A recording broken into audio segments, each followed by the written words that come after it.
Welcome back to another deep dive into the Star Wars universe. Tonight, we're venturing into one of the most fascinating and terrifying aspects of the dark side, Sith alchemy and the artifacts born from its practice. Before we descend into these forbidden arts, if you enjoy explorations of Star Wars lore like this, hitting that subscribe button really helps the channel grow and lets me know you want more content diving into the deeper mysteries of the galaxy far, far away. Now, settle in as we explore the ancient science that allowed the Sith to reshape reality itself through the power of the dark side. The dark science. In the Star Wars galaxy, the Force flows through all living things, connecting and binding the universe together.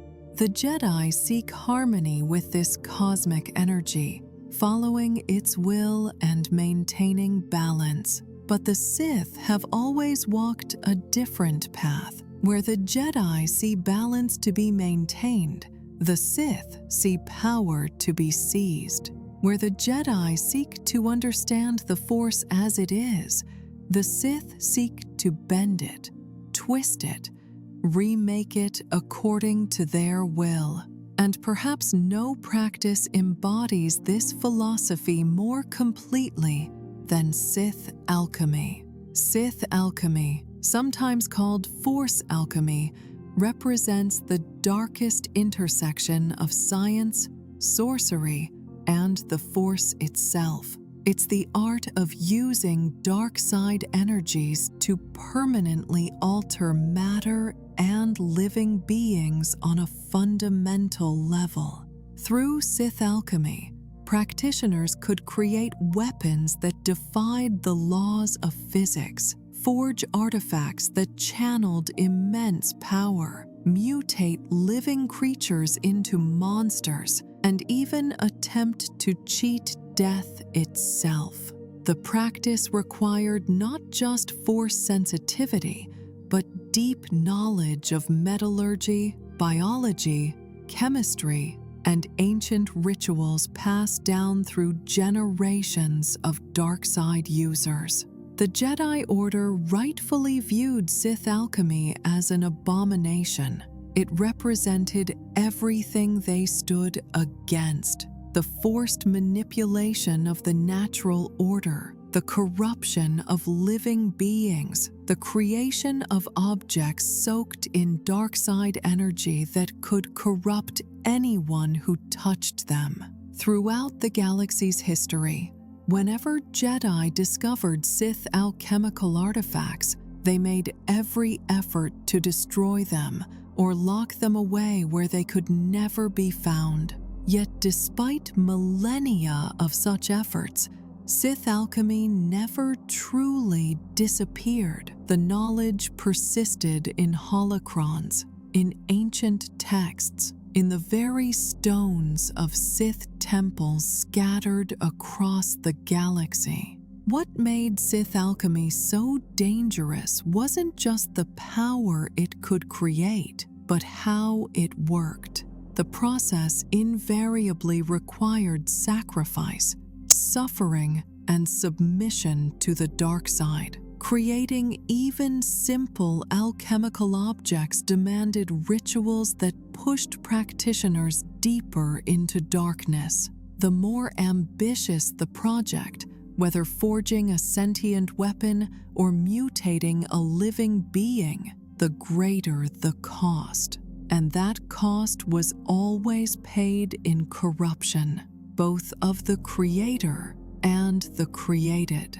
Sith alchemists didn't just reshape matter, they reshaped themselves, becoming increasingly twisted reflections of the darkness they channeled. Yet for those who walked the path of the Sith, these costs seemed not just acceptable, but desirable. Power demanded sacrifice, and Sith alchemy offered power beyond what conventional Force techniques could achieve. an alchemically enhanced blade could stand against a lightsaber. A properly crafted amulet could amplify a Sith's abilities exponentially. And the most terrible creations, the Sith spawn, could serve as weapons capable of slaughtering entire Jedi enclaves. For those willing to pay the price, Sith alchemy represented the ultimate expression of dark side mastery. The practice stretched back thousands of years before the Galactic Empire, to an era when the Sith were not just a philosophy, but a species. Understanding Sith alchemy means understanding this deep history, tracing its evolution from the primitive rituals of the original Sith species through the refinements of the Dark Jedi exiles who would become the Sith Lords, and finally to practitioners like Darth Sidious, who wielded alchemical techniques in the very heart of the modern galaxy. This is a story of power and corruption, of brilliant minds turned to terrible purposes, and of artifacts that remained dangerous long after their creators had turned to dust. Origins: the ancient Sith and their dark exiles. The story of Sith alchemy begins not with the Sith Lords we know from the films, but with the Sith species themselves. Long before the rise of the Galactic Republic, on the harsh world of Korriban, a race of red-skinned humanoids developed a deep connection to the Force. The Sith species possessed a natural affinity for what we now call the dark side, and their society reflected this. They were divided into castes, with the Force-sensitive Sith known as the Kisai serving as priests and sorcerers, while the warrior caste, the Masasi, provided military might. The Kisai practiced what could be considered proto-alchemy, using the dark side to enhance weapons, create potions, and perform rituals. They had discovered that certain materials resonated with dark side energy, and that through prolonged exposure and the right ceremonies, these materials could be permanently altered to channel that power. The Sith species also practiced blood rituals, understanding intuitively that blood carried Force energy and could serve as a medium for their sorcery.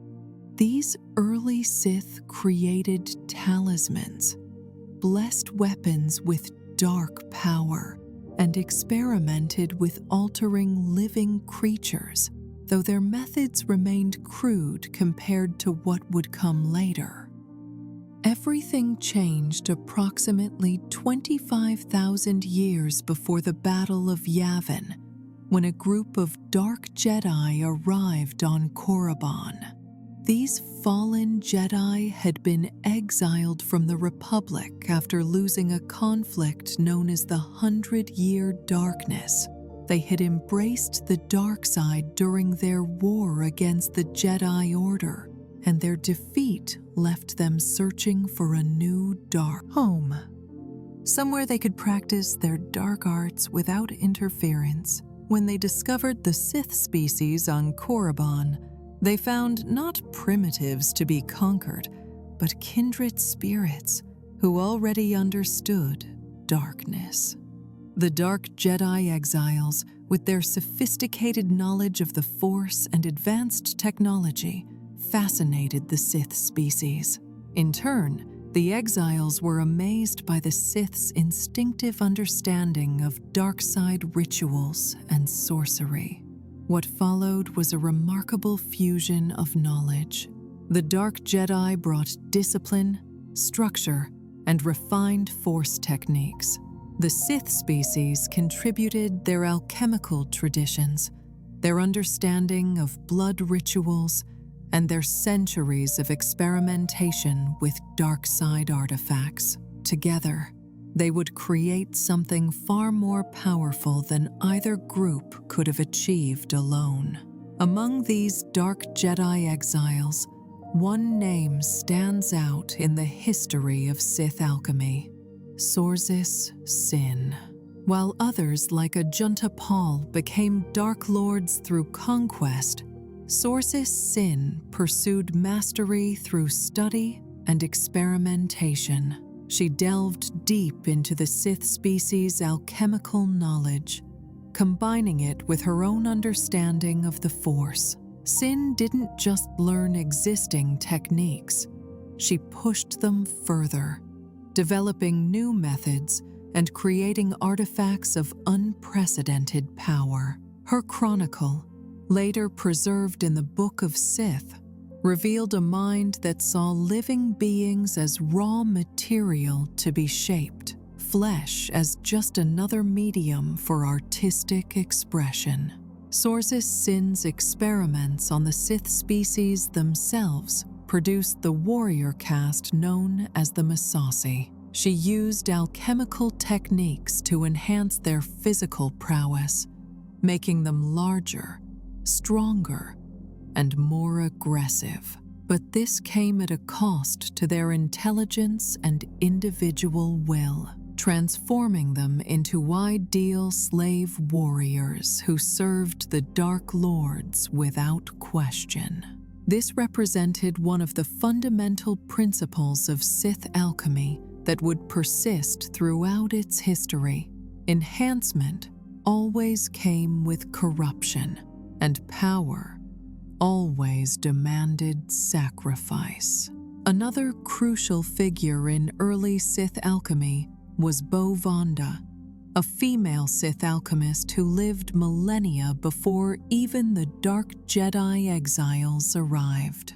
Vonda conducted experiments so disturbing that they remained legendary even thousands of years later. She particularly focused on captured Jedi, using them as subjects for her most terrible experiments. Vonda managed to preserve her knowledge in a Sith holocron, ensuring that her techniques would survive to corrupt future generations. Her work established another pattern that would echo through Sith history. The most valuable test subjects for alchemical experiments were Force sensitives, particularly Jedi, whose connection to the Force made them ideal raw material for corruption. The ancient Sith also developed a deep understanding of metallurgy that would prove crucial to their alchemical arts. They discovered that certain rare metals and alloys responded to Force energy in unique ways. One such metal was cortosis, exceptionally difficult to produce, but capable of shorting out lightsabers on contact. The Sith learned to incorporate cortosis and other exotic materials into their weapons and armor, creating equipment that could stand against even Jedi in combat. This metallurgical knowledge, combined with dark-side rituals to imbue items with Force energy, produced the first Sith swords and alchemical blades. During this golden age of the ancient Sith Empire, alchemy became systematized. The knowledge was recorded in holocrons, inscribed in the walls of temples, and taught to promising students. Different Sith lords specialized in different aspects of the art. Dothka Grouch, for instance, became notorious for creating alchemical zombies that could spread their condition through bites, presaging the later Project Blackwing that would emerge during Palpatine's reign. Larid Noon, Ludo Kresh, and Naga Sadow each made contributions to Sith metallurgy and artifact creation. The Empire's height saw Sith alchemy practiced openly, with entire facilities dedicated to experiments in flesh warping, artifact creation, and the production of monsters that would serve as weapons. But this golden age couldn't last. The Sith Empire eventually fell into civil war, with rival Dark Lords destroying much of what they had built. The Great Hyperspace War brought the Sith into conflict with the Republic, resulting in devastating defeat. Many Sith artifacts were destroyed or seized by the Jedi. The knowledge of Sith alchemy became fragmented, scattered across the galaxy in holocrons, buried in tombs on Korriban and other Sith worlds, or locked away in Jedi vaults. Yet it never truly disappeared. The practice was too powerful, too seductive, for the knowledge to remain buried. Every few centuries, someone would rediscover the techniques, and the cycle would begin again. The art and science of Sith alchemy. Understanding how Sith alchemy actually worked requires examining both its philosophical foundations and its practical applications. At its core, the practice rested on a fundamental belief that reality itself could be reshaped through will and dark-side power. The Sith rejected the Jedi notion that the Force had a will of its own that should be followed. Instead, they believed the Force was a tool, raw energy to be seized and directed according to the practitioner's desires. Sith alchemy took this philosophy to its extreme, using focused dark-side energy to rewrite the fundamental properties of matter and life. The process began with understanding. Before an alchemist could transform something, they needed to comprehend it completely. This meant studying not just the physical properties of materials or the biology of creatures, but how they interacted with the Force. Everything in the galaxy had a presence in the Force, from the simplest rock to the most complex organism. Sith alchemists learned to perceive these Force signatures and understand how they could be manipulated. A piece of metal might have certain physical properties based on its molecular structure, but it also had Force properties based on how it had been forged, where the ore came from, and what energies it had been exposed to. Once understanding was achieved, transformation could begin. This typically required extended rituals, often lasting days or even weeks for complex creations. The alchemist would channel dark-side energy through themselves into the subject, slowly rewriting its properties. This wasn't simple Force manipulation like telekinesis or lightning. It was deeper, changing things on a fundamental level that persisted even after the alchemist stopped actively channeling the Force. An alchemically treated blade didn't just benefit from a temporary Force enhancement. It was permanently altered, its molecular structure reshaped to maintain its dark side properties indefinitely. The rituals themselves varied depending on what was being created, but certain elements appeared consistently across different traditions of Sith alchemy. Blood featured prominently in many rituals, serving as a medium for dark side energy. The blood of Force sensitives was particularly prized, with some alchemists believing that blood carried fragments of Force essence that could be transferred to artifacts or used to corrupt other living beings. Sacrifice was another common element. Creating something through Sith alchemy often required destroying something else, a literal exchange of one form of existence for another. Symbols and inscriptions played a crucial role in maintaining alchemical creations. Ancient Sith glyphs, when properly inscribed and empowered through ritual, could serve as focal points for dark-side energy. These weren't merely decorative.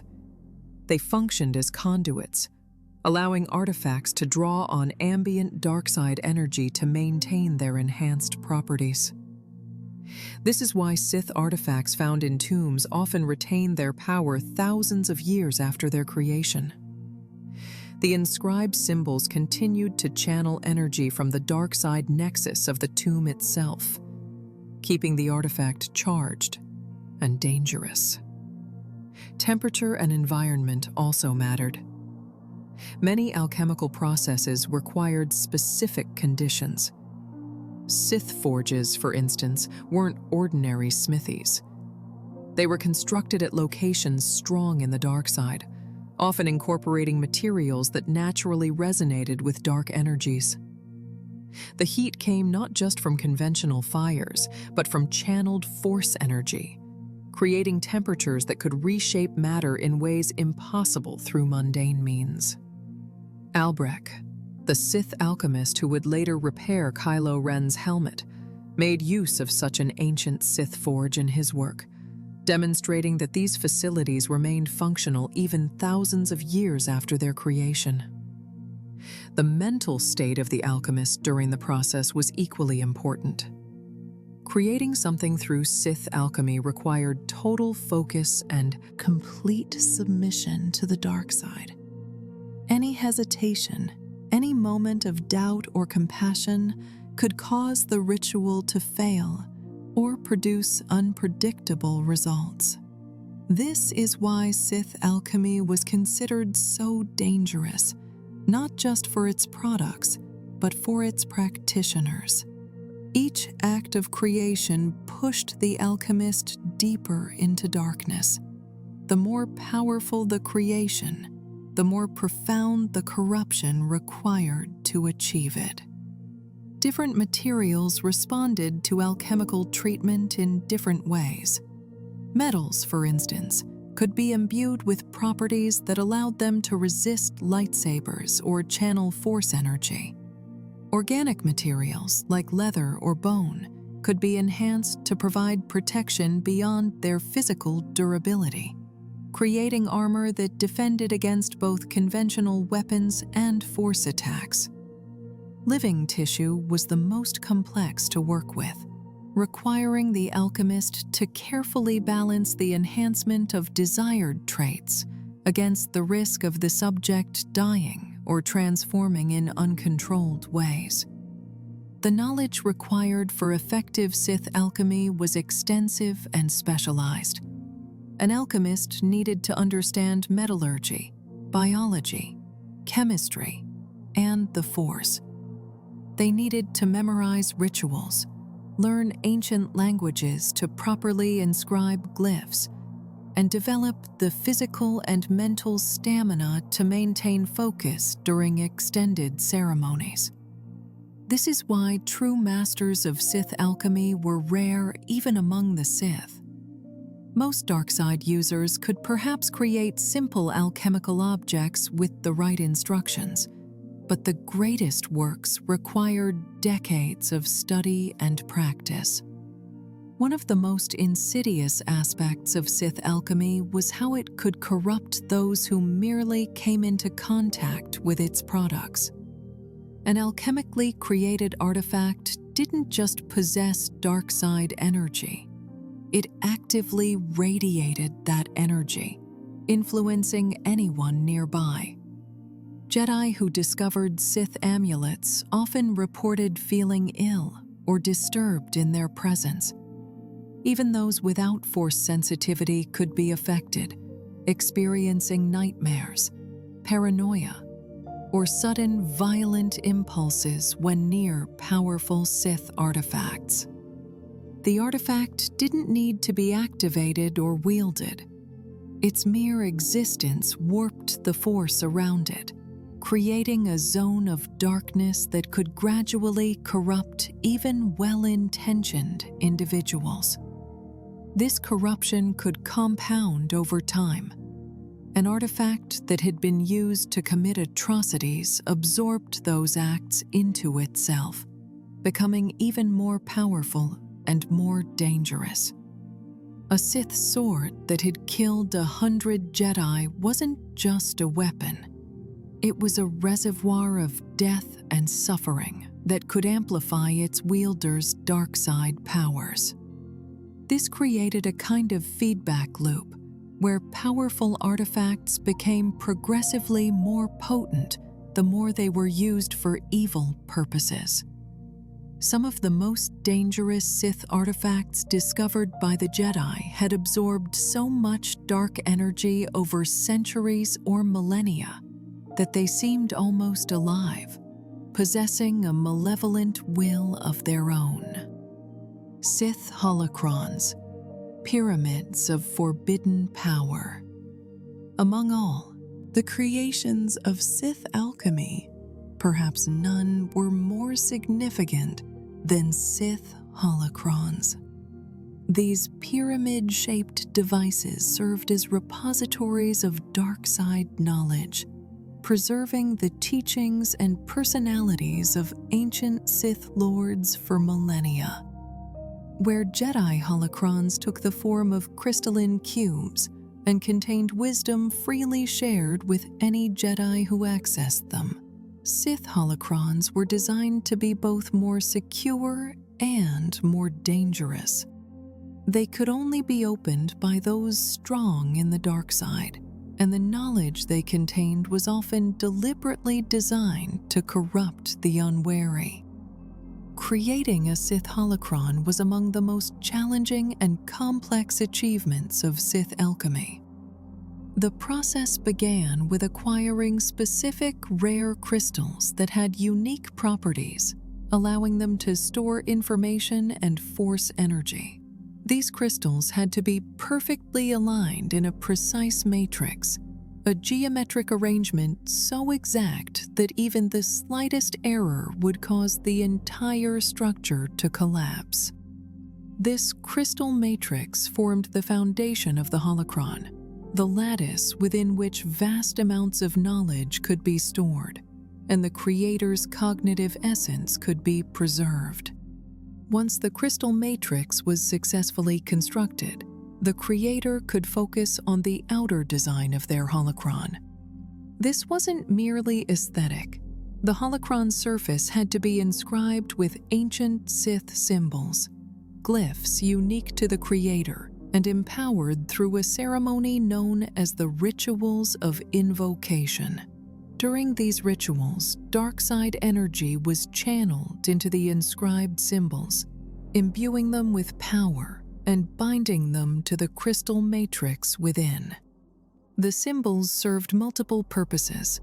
They acted as conduits for dark energy, helped stabilize the matrix, and could serve as seals, preventing unauthorized access.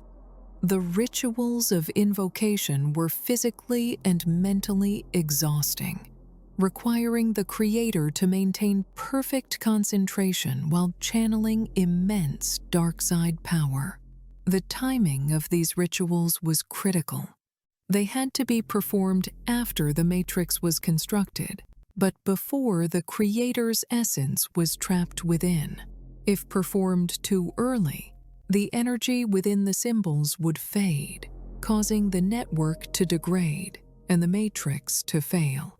If performed too late, the unstable matrix would begin to disintegrate, destroying months or years of work. Many aspiring holocron creators failed at this stage, unable to maintain the necessary focus or misjudging the critical timing. The most crucial and dangerous step came next, the rite of commencement. This elaborate ritual allowed the Sith Lord to trap their own cognitive essence within the holocron's capstone, a black crystal housed at the center of the device. Only the most powerful Sith masters could successfully perform this rite, as it required fragmenting one's own consciousness and anchoring it to the holocron while maintaining enough coherence to complete the ritual. The cognitive essence captured in this way wasn't merely a recording of the creator's knowledge. It was a genuine fragment of their consciousness, capable of thought, conversation, and teaching. This cognitive essence served as the holocron's gatekeeper, the interactive personality that would teach and guide those who successfully opened the device. The gatekeeper possessed all the knowledge and memories of the creator, along with their personality, goals, and allegiances. Some Sith Lords created gatekeepers that faithfully represented themselves. Others deliberately crafted gatekeepers with specific traits or agendas, creating teaching personalities optimized for corrupting students or advancing particular interpretations of Sith philosophy. The knowledge stored within a Sith holocron could be staggering. The nearly limitless lattices and networks of the crystal matrix could contain detailed instructions for Force techniques, historical records stretching back thousands of years, maps to hidden locations, rituals for performing Sith alchemy, and philosophical teachings on the nature of the dark side. Some holocrons contained specific information the creator considered most valuable. Darth Revan's holocron, for instance, focused heavily on ancient Sith rituals and included detailed instructions for creating a thought bomb, one of the most devastating Force weapons ever conceived. Opening a Sith holocron required more than just Force sensitivity. It demanded an understanding of and connection to the dark side. A Jedi attempting to open a Sith holocron would find the process difficult and exhausting, requiring far more concentration and willpower than opening one of their own Order's holocrons. Some Sith holocrons included additional security measures, requiring specific phrases in the Sith language, particular Force techniques to be demonstrated, or even proof of devotion to the dark side through violent acts. These security measures ensured that the holocron's knowledge would only be accessed by those already committed to the Sith path. Unlike Jedi gatekeepers, which typically restricted access to advanced knowledge until students demonstrated readiness, Sith gatekeepers often granted unlimited access to even the most dangerous information. This aligned with Sith philosophy. Power should flow to those strong enough to seize it, not be rationed out by cautious teachers. However, this wasn't universal. Darth Bane encountered the holocron of heresies, which refused to teach him certain techniques until he mastered prerequisite abilities, demonstrating that some Sith Lords recognized the value of structured learning, even while embracing the dark side. The physical form of Sith holocrons varied somewhat, but most took the shape of pyramids or tetrahedrons. This geometry wasn't arbitrary.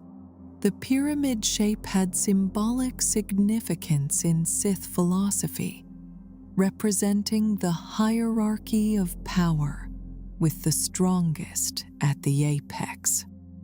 The shape also had practical benefits, providing multiple faces on which symbols could be inscribed and creating a stable structure that could resist physical damage. Most Sith holocrons glowed with a distinctive red light when activated, the crimson energy reflecting the dark side power contained within. Some Sith holocrons possessed capabilities beyond simple knowledge storage. They could serve as keys to unlock doors in Sith temples, as demonstrated by the holocron on Malachor that Ezra Bridger discovered. This same holocron could activate an ancient superweapon when placed in the temple's central obelisk, revealing that some holocrons were designed to interface directly with larger Sith constructions. Others could project holographic images with remarkable clarity, allowing their gatekeepers to manifest as seemingly physical presences, or to demonstrate techniques visually rather than merely describing them. The pull of Sith holocrons was insidious and powerful. Even Jedi who approached these artifacts with the best intentions often found themselves gradually corrupted. Jedi historian Atris collected numerous Sith holocrons, believing she could study them safely and learn about the enemy without being corrupted herself. Instead, the accumulated dark side energy of her collection slowly turned her toward darkness, demonstrating the danger these objects posed. The holocrons didn't need to be opened or actively used. Their mere presence created zones of dark influence that could corrupt those spending too much time in proximity to them. Throughout Star Wars history, Sith holocrons played pivotal roles in the preservation and transmission of dark side knowledge. When the Jedi actively hunted Sith teachings, destroying texts and artifacts wherever they found them, holocrons ensured that knowledge survived. Buried in tombs on Korriban, hidden in secret temples, or locked away in private collections, these devices waited patiently for centuries or millennia until someone strong in the dark side would find them and unlock their secrets. As long as a single Sith holocron survived, the possibility of the Sith's return remained. The most famous Sith holocrons in galactic history each had their own stories and significance. Darth Andedu's holocron contained extensive dark side knowledge and even powered his lightsaber with a red crystal embedded in its core. This holocron was recovered during the Clone Wars, briefly falling into the hands of Quinlan Vos before being taken by Count Dooku. Darth Bane's holocron propagated the rule of two, his doctrine that only two Sith should exist at any time to concentrate power and avoid the betrayals that had plagued earlier Sith empires. Darth Krayt's holocron chronicled his rise to power and the establishment of the new Sith Order thousands of years after the movie era. By the time of the Galactic Empire, the art of creating holocrons had largely been lost, making existing examples extraordinarily rare and valuable.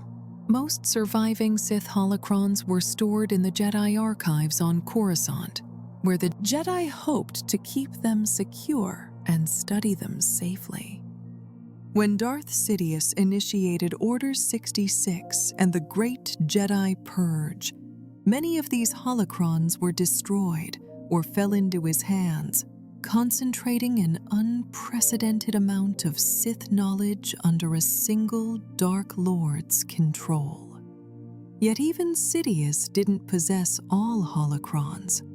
Some remained hidden across the galaxy, waiting in ancient tombs or forgotten temples for new Darksiders to discover them. The enduring danger of Sith holocrons lies not just in the knowledge they contain, but in how they present that knowledge. The gatekeepers aren't neutral teachers. They're fragments of Sith Lords' consciousnesses, preserved specifically to continue advancing their creators' agendas long after death. They actively seek to corrupt, manipulate, and turn students toward darkness. A holocron doesn't simply answer questions. It shapes how questions are asked, suggests what questions should be asked, and provides answers designed to lead students deeper into the dark side. In this way, Sith holocrons represent perhaps the most successful form of immortality the Sith ever achieved. not merely preserving knowledge, but preserving the corrupting will of their creators. Talismans and amulets, wearable dark power. While holocrons preserved knowledge, Sith talismans and amulets represented pure channeled power, made portable and wearable. These artifacts ranged from crude medallions created by novice alchemists to masterwork creations that could transform their wearers into walking nexuses of darkside energy. The art of talisman creation stretched back to the earliest days of the Sith species, making it one of the oldest traditions of Sith alchemy, and its products remained dangerous long after their creators had died. At their most basic level, Sith amulets served as focal points for darkside energy. A Force user wearing a properly crafted amulet could channel their power through it, amplifying abilities and reducing the effort required to perform darkside techniques. The earliest Sith amulets were relatively simple, perhaps reducing the concentration needed for basic Force powers, or providing minor protection against attacks. But as Sith alchemy became more sophisticated, so too did the talismans produced through its practice. The creation process for Sith amulets combined traditional craftsmanship with alchemical ritual. An amulet typically required a base of precious materials, gems, rare metals, or crystals that naturally resonated with the Force. These materials would be shaped into the desired form, often a medallion, gauntlet, or piece of jewelry. The craftsman would then inscribe Sith symbols onto the surface, each glyph carefully chosen for its resonance with the specific properties the amulet was intended to possess. These symbols weren't merely decorative. They served as channels for darkside energy, pathways through which power could flow. Once the physical construction was complete, the true alchemical work began. The creator would perform extended rituals, channeling darkside energy into the amulet over days or weeks. This process imbued the inscribed symbols with power, activated the resonant properties of the base materials, and bound the entire artifact to the dark side of the Force. The more powerful the intended amulet, the more intense and prolonged these rituals needed to be. Creating a masterwork talisman could consume months of focused effort and required the alchemist to operate at the very limits of their capabilities. The powers granted by Sith amulets varied enormously, depending on their design and the skill of their creator. Shield talismans, for instance, could protect wearers from energy-based attacks, including Force assaults. These defensive amulets worked by absorbing incoming energy and storing it, effectively turning the opponent's attacks into a power source for the amulet itself. However, they required regular infusions of energy at least once per week to maintain their effectiveness. Without this maintenance, the stored power would dissipate and the shield would fail. Some amulets granted specific abilities to their wearers. The Amulet of Tongues, for instance, allowed even novice alchemists to reduce the cost of casting darkside powers, while also granting knowledge of the Sith language and proficiency in creating ritual scrolls. Other amulets enhanced physical prowess, providing preternatural strength, speed, or resilience. These enhancement amulets were often given to Sith warriors or Massassi slave soldiers, making them far more dangerous in combat. The most powerful variants were reserved for dark acolytes or particularly promising Sith apprentices who had earned their master's favor. Concentration talismans helped Force users focus their abilities, making complex techniques easier to perform. These were particularly valued by Sith sorcerers who specialized in elaborate rituals, or by assassins who needed to maintain perfect control while performing delicate or dangerous missions. However, concentration talismans came with a dark side. Extended use could make the wearer psychologically dependent on the artifact, unable to perform at their previous level without it. Then there were the talismans of ensnarement, among the most insidious creations of Sith alchemy. These appeared identical to beneficial talismans, such as concentration amulets, and indeed possessed all the same helpful properties. But they also contained enough dark side corruption to instantly transform a Jedi into a proponent of darkness. The Sith created these specifically to trap lightsiders who had figured out ways to use Sith artifacts for benevolent purposes. An unwary Jedi might don what appeared to be a useful tool, only to find themselves suddenly drowning in dark side energy and corruption. After several tragic incidents, the Jedi Order outlawed the use of any Sith amulets for any purpose whatsoever. The most legendary Sith. Talismans were the great amulets, a group of 3 masterwork artifacts created by Sorzu Sin shortly after her arrival on Korriban. Sin crafted the first of these, the Muir Talisman, for her fellow Jedi Karnes Muir. This artifact had the terrifying ability to transform other beings into rak ghouls, mindless thralls completely under the possessor's command.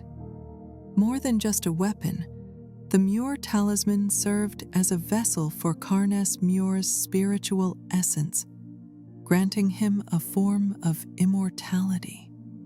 When his physical body died, the talisman would seek out the most powerful Force user nearby and attempt to possess them, allowing Muir to continue existing through his artifact.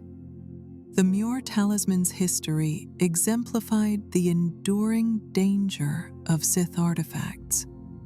After Karnes Muir's death, the talisman disappeared for centuries, buried under the ruins of Taurus. Its last owner had been crushed in a cave-in, but the talisman survived, spreading the rak ghoul plague throughout Taurus's undercity. In 3,965 years before the Battle of Yavin, a Mandalorian named Pulsifer led an excavation to retrieve it. Upon exposure to Force users, the talisman immediately latched on to Jedi Master Celeste Morn, beginning to corrupt her. Jedi Padawan Zane Carrick sealed Morn and the talisman in a stasis container to prevent further catastrophe. But even this couldn't end the Muir Talisman's threat. Thousands of years later, Darth Krayt and Morn battled on Had Abaddon, resulting in Morn's death and the talisman attaching itself to Cade Skywalker. However, Cade proved strong enough to resist its influence. Using the Force, he destroyed both the talisman and Karnes Muir's essence forever, finally ending the rak ghoul plague that had persisted for millennia. The talisman's story illustrated how Sith artifacts could remain dangerous across vast spans of time, waiting for opportunities to spread corruption and death. Sorzu Sin created the second great amulet for Baron Remulus Drapa. Though less is known about the Drapa talisman's specific abilities, Sin designed it to be powerful enough that Muir and Drapa would battle each other endlessly, preventing either from gaining too much power. This revealed Sin's calculating nature. She understood that Sith artifacts didn't just empower their users. They shaped relationships and conflicts between Darksiders. The third great amulet, Sin kept for herself. According to her chronicle, she designed this final talisman to be far stronger than the other two, capable of forcefully imprisoning the spirits of the other amulet's owners. This would give Sin ultimate power over both Muir and Drapa, ensuring her dominance. The fate of the Sin talisman remains unknown, though it presumably shared its creator's eventual demise, or was lost to history like so many other Sith artifacts. Beyond the great amulets, countless lesser but still dangerous talismans were created throughout Sith history. King Amin of Onderon possessed numerous Sith amulets, wearing different ones depending on which abilities he needed at any given moment.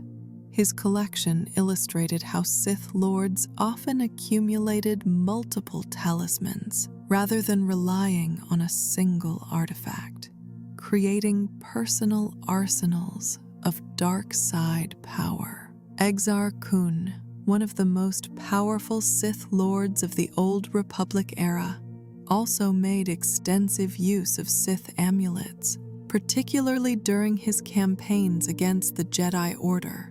The physical appearance of Sith amulets varied as widely as their functions. Some took the form of elaborate medallions hung on chains, their surfaces covered with intricate Sith glyphs that seemed to writhe and shift when viewed from different angles. Others were integrated into bracers, gauntlets, or rings, becoming part of the wearer's regular equipment. The most ambitious examples were entire suits of jewelry, coordinated sets where each piece amplified the others, creating synergistic effects far greater than the sum of their parts. The materials used in amulet construction reflected the Sith's deep understanding of how different substances interacted with the Force. Red crystals featured prominently, both for their natural resonance with dark-side energy and for their symbolic connection to Sith philosophy. Certain rare metals mined from worlds strong in the dark side proved ideal for channeling malevolent energies. Bone and preserved flesh from powerful Force users sometimes served as components, creating artifacts that retained fragments of their former owner's strength. The most disturbing examples incorporated living tissue, creating semi-organic talismans that pulsed with a terrible approximation of life. One particularly infamous category of Sith amulets were those designed for specific dark side techniques. The Sith created amulets that enhanced Force lightning, allowing even relatively weak practitioners to produce devastating electrical attacks. Others amplified Force fear, letting their wearers project waves of terror that could break the will of entire groups. Domination amulets made it easier to control minds, bending victims to the wearer's will. Each of these specialized talismans represented decades or centuries of refinement, optimizing their design for a singular purpose. The corruption inherent in Sith amulets extended beyond their wearers to affect anyone in proximity. Powerful talismans radiated dark-side energy in all directions, creating zones of influence where the light side of the Force weakened and negative emotions intensified. Jedi entering these zones would feel their connection to the Force become clouded and difficult, while Darksiders found their abilities enhanced. This environmental effect made Sith Lords wearing multiple powerful amulets into walking nexuses of darkness, corrupting everything around them simply through their presence. Removing a Sith amulet after extended wear could prove as dangerous as donning it in the first place. The artifact didn't simply rest on its wearer's body, but formed connections to their Force presence, intertwining with their essence.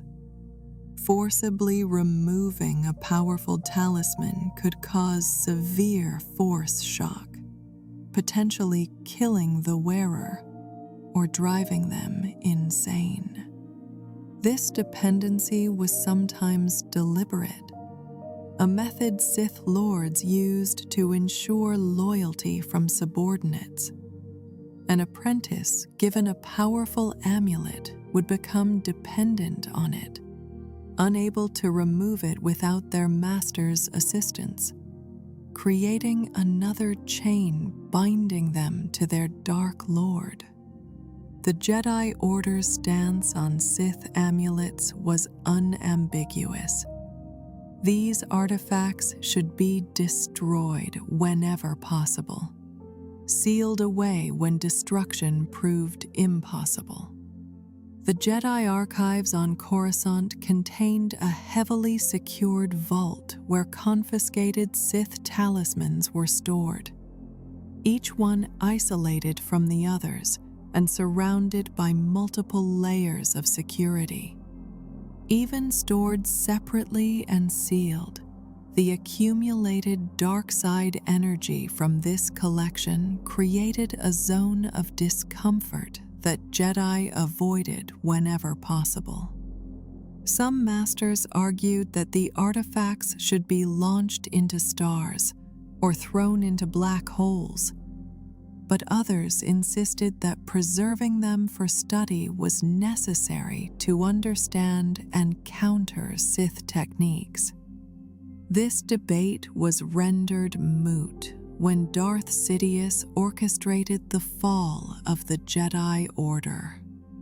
The extensive collection of Sith artifacts in the Jedi archives fell into his hands, providing the new Emperor with an unprecedented arsenal of dark side power. Sidious didn't need to create new talismans when he could simply claim those accumulated by the Jedi over millennia. This represented one of the most catastrophic consequences of the Jedi Purge.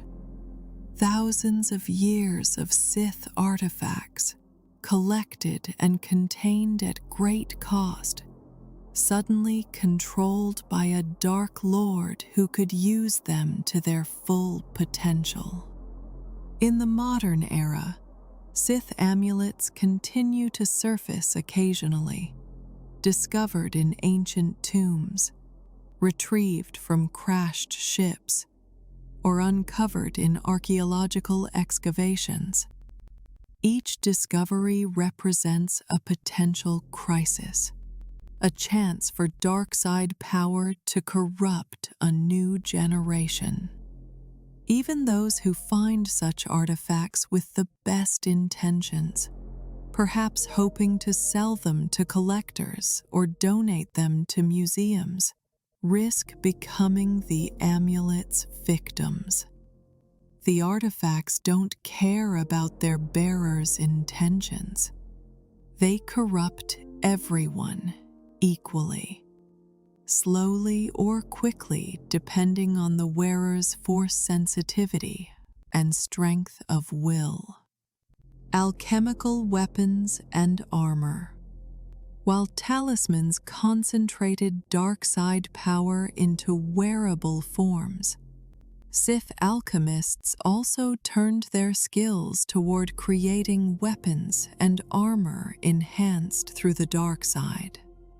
These martial implements combined mundane craftsmanship with alchemical ritual, producing equipment that could stand against even Jedi opponents. The tradition of alchemical weapon crafting stretched back to the earliest days of the Sith species and continued through the era of the Galactic Empire, demonstrating the enduring military value of these dark creations. The Sith sword represented the pinnacle of alchemical weapon crafting. Unlike ordinary blades that would be instantly destroyed by contact with a lightsaber, Sith swords were forged through processes that made them resistant to energy weapons. The creation of a Sith sword began with selecting the proper base metal, typically an alloy incorporating rare elements with natural force resonance. The blade would be forged in a Sith furnace, where both conventional heat and channeled dark side energy shaped the metal. During this process, the smith would repeatedly heat, fold, and hammer the metal, each cycle accompanied by specific chants and rituals. As the blade took shape, ancient Sith glyphs would be inscribed along its length. These weren't merely decorative, but served as channels for dark side energy, much like the symbols on talismans. The glyphs had to be placed with absolute precision, as even slight errors could cause the blade to shatter during the final stages of creation. Once inscribed, the blade would be subjected to a lengthy tempering process that could last weeks or months. The weapon would be repeatedly heated and cooled, with each cycle accompanied by rituals that infused it with more dark side energy. The final stage of creating a Sith sword involved blood. The blade would be quenched in blood, preferably from a Force-sensitive being, and ideally from a Jedi. This blood quenching served multiple purposes. It provided a final infusion of Force energy, symbolically dedicated the weapon to the dark side, and according to Sith beliefs, bound the spirits of those whose blood was used into the blade itself. A Sith sword quenched in the blood of a powerful Jedi would carry an echo of that Jedi's essence, creating a weapon that was particularly effective against lightsiders. The properties of a completed Sith sword were formidable. The blade could block lightsabers without being destroyed, allowing Sith warriors to engage Jedi in direct melee combat. Some Sith swords could channel their wielders' force powers, allowing techniques like force lightning to be conducted through the blade. The most powerful examples possessed what seemed like rudimentary sentience, responding to their wielder's intent, and even providing subtle guidance during combat. These quasi-sentient weapons were simultaneously the most valuable and most dangerous Sith swords, as they could influence their wielders just as easily as being influenced by them. Not all alchemical blades were Sith swords in the traditional sense. The Sith also created daggers, spears, and even projectile weapons through similar processes. Lanvaroks, a type of multi-bladed disc launcher, were sometimes enhanced through alchemy to make their projectiles more deadly. These weapons would fire metal discs that had been alchemically treated to penetrate armor and shields that would normally stop conventional projectiles. The combination of mechanical ingenuity and alchemical enhancement made Lanvaroks particularly feared weapons during the old Sith Wars. Sith armor followed similar principles to Sith swords, but presented additional challenges. Armor needed to be flexible enough to allow movement while providing protection, requiring more sophisticated alchemical techniques than rigid blades. The process began with selecting appropriate materials, often incorporating cortosis weave to short-circuit lightsabers on contact. The armor pieces would be shaped and then subjected to rituals similar to those used in sword crafting, with symbols inscribed on the interior surfaces where they would be in constant contact with the wearer's body.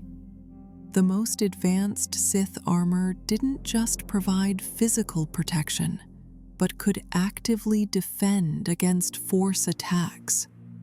Dark side energy channeled through the armor's inscribed symbols created a kind of Force barrier that made it harder for Jedi to affect the wearer with telekinesis, Force persuasion, or similar techniques. This defensive capability came at a cost. The armor constantly drew on the wearer's own Force reserves, making it exhausting to wear for extended periods. Only the most powerful Sith Lords could don full suits of alchemical armor without quickly depleting themselves. Some Sith armor incorporated living or semi-living components, blurring the line between equipment and organism. The Massassi, already altered through Sith alchemy, sometimes wore armor that had been bioalchemically fused to their bodies, creating warrior constructs that couldn't remove their protection even if they wanted to. These unfortunate beings became living weapons, their armor feeding on their life force to maintain its enhanced properties, while simultaneously keeping them alive long past their natural lifespan. The Sith also developed alchemical shields, both the handheld variety carried into battle and the personal energy shields worn as devices. Alchemically enhanced physical shields could stop lightsaber strikes and resist Force powers, making them valuable defensive tools. Energy shields infused with dark side energy provided protection while also projecting an aura of fear that could unsettle opponents. The most sophisticated examples could absorb energy from attacks and redirect it back at attackers, turning an enemy's aggression into a weapon against them. Cortosis, the ore that could short out lightsabers, played a special role in Sith weapon and armor crafting. Pure cortosis was brittle and difficult to work with, making it unsuitable for most applications in its natural state. However, Sith alchemists discovered techniques for incorporating cortosis into alloys and weaves that retained its lightsaber-disrupting properties while being much more durable. The exact methods for creating cortosis weave were closely guarded secrets, passed from master to apprentice, or preserved in holocrons. By the era of the Galactic Empire, the knowledge had largely been lost, making cortosis weave equipment rare and extraordinarily valuable. The creation of alchemical weapons and armor wasn't limited to ancient Sith. Even during the Clone Wars era, practitioners continued these dark arts. Count Dooku commissioned the creation of several alchemical weapons for his use, and that of his subordinates. Darth Sidious maintained workshops where selected artisans, working under his direction, produced alchemically enhanced equipment. The Emperor understood that even with the power of the dark side at his command, Having tools and weapons resistant to Jedi attacks provided tactical advantages. Perhaps the most striking example of Sith alchemy applied to equipment in the modern era came with Kylo Ren's helmet. After Rey damaged the helmet during their confrontation on the Supremacy, Ren sought out an ancient Sith alchemist named Albrecht, one of the last practitioners of the old arts. Albrecht operated from a hidden Sith forge on the planet Mustafar, using facilities that had been constructed millennia earlier, but remained functional. The alchemist repaired the helmet using a process that involved both conventional welding and alchemical ritual. The method Albrecht employed incorporated Ceresian iron, a rare metal with properties that made it ideal for alchemical work. He used traditional Sith forging techniques, heating the metal with both fire and channeled Force energy. The cracks in the helmet were filled with bright red Ceresian iron, creating a web of crimson veins across the black surface. But this wasn't merely aesthetic repair work. The alchemical process strengthened the helmet beyond its original capabilities, making it more resistant to damage while also enhancing its connection to the dark side. The reforged helmet demonstrated several important aspects of Sith alchemy's principles. First, it showed that alchemical knowledge and facilities could survive for thousands of years, waiting for practitioners to rediscover them. Albrecht used techniques and equipment unchanged from the ancient Sith era, proving the timeless nature of these dark arts. Second, it illustrated how Sith alchemy could enhance objects even after their initial creation, repairing and improving rather than just creating from scratch. Third, the visible scars left by the repair, rather than being flaws, became symbols of Kylo Ren's commitment to his dark path, physical manifestations of his rejection of the light. The weapons and armor created through Sith alchemy represented a different philosophical approach to power than the Jedi practiced, where the Jedi relied primarily on their connection to the Force and their lightsabers, viewing equipment as secondary to skill and wisdom. The Sith embraced any advantage that could be gained. They saw no shame in using alchemically enhanced weapons to defeat enemies or armor to protect themselves. Every tool, every technique, every source of power was valid if it led to victory. This pragmatic approach to combat, combined with their willingness to use techniques the Jedi considered forbidden, made Sith warriors extraordinarily dangerous opponents. The legacy of Sith weapons and armor extends beyond their immediate military applications. These artifacts served as proof of concept, demonstrations that the Force could be used to permanently alter matter in ways that defied conventional physics. Each successful Sith sword proved that energy weapons weren't invincible, that material science combined with dark side power could create tools to stand against even Jedi. This knowledge influenced how later generations of Force users approached problem solving. showing that creativity and willingness to experiment could overcome seemingly insurmountable obstacles. Sith spawn, the living weapons. If Sith swords and armor represented the application of alchemy to inanimate objects, then Sith spawn represented its application to living beings. And the results were far more horrifying. Sith spawn, also called Sith spawn or Sith creatures, were organisms that had been mutated through dark side alchemy into monstrous forms.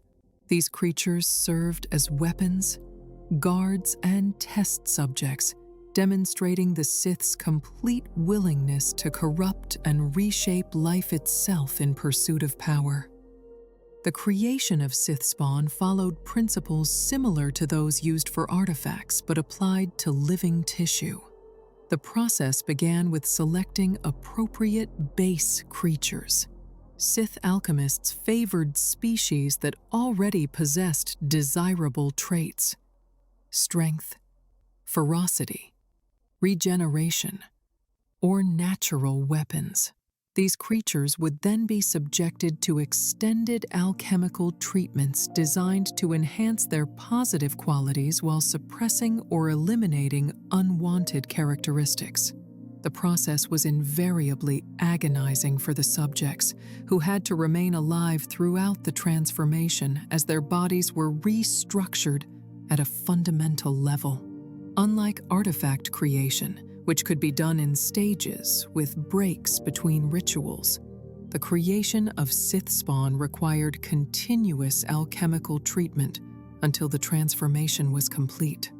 Interrupting the process midway would typically result in the subject's death or leave them in a partially transformed state that made them unstable and dangerous even to their creators. This meant that creating significant Sith spawn could require weeks of continuous ritual work, pushing even powerful Sith alchemists to their limits. The most infamous category of Sith spawn were the Terentatex, massive predators specifically designed to hunt and kill Jedi. These creatures stood taller than most humanoids when on their hind legs, possessed tremendous physical strength, and had thick hides resistant to both lightsabers and force attacks. Most distinctively, Terentatex had an ability to sense force users, making them extraordinarily effective at tracking Jedi who attempted to hide using the Force. The tusks and claws of a Terentatex were toxic, with venom that could kill or seriously sicken even those who survived the physical trauma of the attack. Terentatex were created by taking a base creature and infusing it with dark side energy, while restructuring its biology to make it the perfect Jedi killer. Their resistance to Force powers came from dark side corruption that had been integrated into their very cells, creating organisms that existed in permanent dissonance with the light side. Their ability to sense Force users stemmed from alchemical modifications to their sensory organs, allowing them to perceive Force presence directly, rather than relying on conventional senses. These creatures proved so successful as weapons that they spread across the galaxy during the height of Sith power.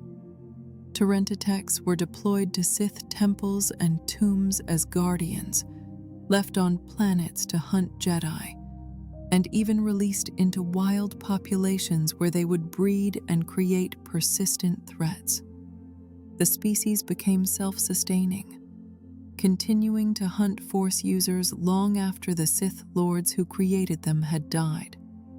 Even thousands of years after their initial creation, Terentatex remained dangerous threats that periodically required Jedi intervention to eliminate. The Massassi represented another category of Sith spawn, though their transformation was even more tragic. The Massassi had originally been the warrior caste of the Sith species, but Sorza's Sin used alchemical techniques to enhance them into something more. She increased their size and strength dramatically, making them far more effective warriors. She augmented their aggression and loyalty while diminishing their capacity for independent thought. The process transformed the Massassi from sentient beings into living weapons, slaves who existed only to serve their Sith masters. The transformation of the Massassi wasn't uniform. Different Sith lords applied different modifications based on their needs. Some Massassi were enhanced for raw combat prowess, becoming shock troops capable of tearing through conventional forces. Others were modified to serve as guards or laborers, with different physical characteristics optimized for those roles.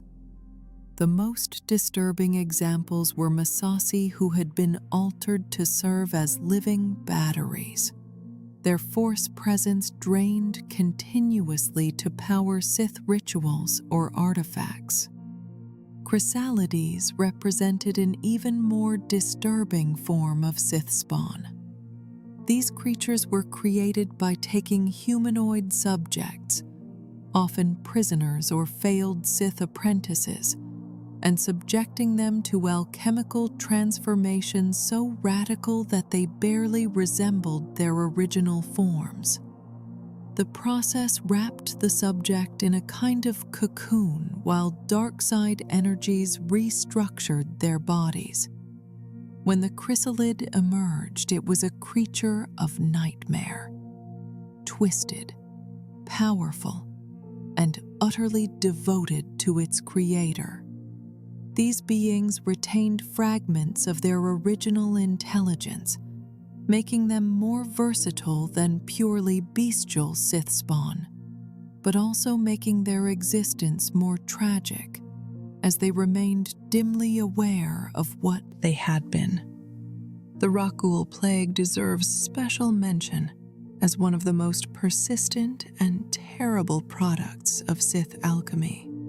Originally created by Karnus Moore using his talisman, Rakghouls were humanoids who had been infected with an alchemical virus that transformed them into mindless, cannibalistic monsters.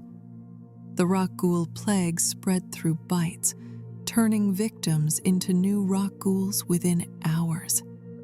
The infection proved almost impossible to cure, and Rakghoul populations could persist for thousands of years in underground locations, waiting for new victims to infect. What made Rakghouls particularly insidious was their origin as a control mechanism. Karnus Moore could command Rakghouls through the Moore talisman, making them extensions of his will. Even after his physical death, the talisman continued to create and control Rakghouls, using them to advance Moore's agenda of spreading darkness. The Rakghouls thus represented Sith alchemy's darkest potential, the creation of self-perpetuating weapons that could corrupt and kill indefinitely without requiring any active control. Sith worms, also called Sith spawn worms, were parasitic organisms created through alchemy to control their hosts. These creatures would burrow into a victim's body and attach to their nervous system, allowing the worm's master to control the host's actions. The process left victims aware of what was happening, but unable to resist, trapped as passengers in their own bodies. Sith worms were particularly favored for infiltration missions, allowing Sith lords to create unwitting spies or assassins from captured enemies. Not all Sith spawn were obviously monstrous. Some Sith alchemists created organisms that appeared relatively normal, but possessed hidden capabilities. Battle hydras looked like large reptiles but could regenerate from devastating injuries, and possessed venomous bites enhanced through alchemy. Silooths were aquatic predators modified to be even more effective hunters in their native environments. Deshades were shadow-dwelling humanoids altered to be resistant to force powers and capable of surviving in conditions that would kill most beings. The ethical implications of creating Sith spawn were obvious and damning. Yet Sith alchemists showed no hesitation in their work. From the Sith perspective, life was raw material to be shaped according to their will, no different from metal or stone. The suffering of their subjects wasn't a drawback, but a necessity, as the fear and pain helped channel dark-side energy into the transformation. Some alchemists even argued that they were improving their subjects, granting them power and purpose beyond what they could have achieved naturally, however monstrous their new forms might be. The Jedi Order's response to Sith spawn was straightforward. These creatures were abominations that should be destroyed on sight. While Jedi philosophy generally respected all life, Sith spawn represented life that had been so corrupted by the dark side that it existed in a state of constant suffering and malevolence. Putting them down wasn't just protecting potential victims, but ending the Sith spawn's own tormented existence. However, some Jedi debated whether the creatures themselves could be held responsible for what had been done to them, questioning if destruction was truly justice. The process of creating Sith spawn required specialized knowledge that made it rarer even than other forms of Sith alchemy. Not every Sith Lord possessed the understanding of biology necessary to successfully mutate living beings. Those who did often became specialists, focusing their studies on flesh crafting and creature creation. Darth Scabrous, for instance, became obsessed with achieving immortality through creating undead Sith spawn that retained their intelligence and force powers. Though his experiments ultimately failed, they demonstrated the terrible ambitions that drove Sith alchemists who worked with living subjects. The long-term stability of Sith spawn varied considerably. Some creatures, like Terentatex, proved remarkably stable and could live for centuries while retaining their enhanced abilities. Others were unstable, their bodies slowly breaking down under the strain of their mutations or their minds fragmenting from the trauma of transformation. The most unstable Sith spawn might live only days or weeks before dying, making them useful only as temporary weapons. Sith alchemists constantly worked to improve stability, seeking to create permanent, self-sustaining populations of enhanced creatures. In the millennia since the height of Sith power, many Sith spawn populations have gone extinct or reverted to less dangerous forms. Without regular infusions of dark-side energy or active maintenance by alchemists, some mutations proved unsustainable across generations. However, others adapted and thrived, becoming permanent additions to the galaxy's ecosystem. Planets that once hosted Sith facilities sometimes retained populations of mutated creatures, dangerous wildlife that posed ongoing threats to settlers and explorers. These persistent populations serve as living reminders of the Sith's terrible legacy: corruption that continues to cause suffering long after its creators have vanished. On-screen evidence. Sith alchemy in canon. For viewers of Star Wars films and television series, Sith alchemy has appeared in several forms, though often without explicit explanation of what was being witnessed. Understanding these appearances helps connect the detailed lore of Sith alchemy to the visual storytelling that most fans experience. The most significant appearances span the Clone Wars animated series, Star Wars Rebels, and the sequel trilogy film The Rise of Skywalker, each presenting different aspects of alchemical practices. In the Clone Wars, Sith alchemy appears most explicitly in the Night Sisters arc, though these Force users aren't technically Sith.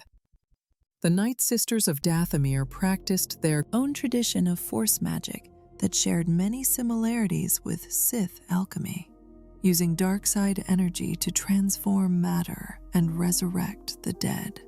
When Mother Talzin used her magics to resurrect dead Night Sisters as zombies, the process demonstrated alchemical principles. The reanimated corpses were infused with green glowing Force energy that sustained their undead existence, creating what were essentially Sith spawn, through a related but distinct tradition. The episode Massacre particularly showcased the Night Sisters creating living weapons through Force magic.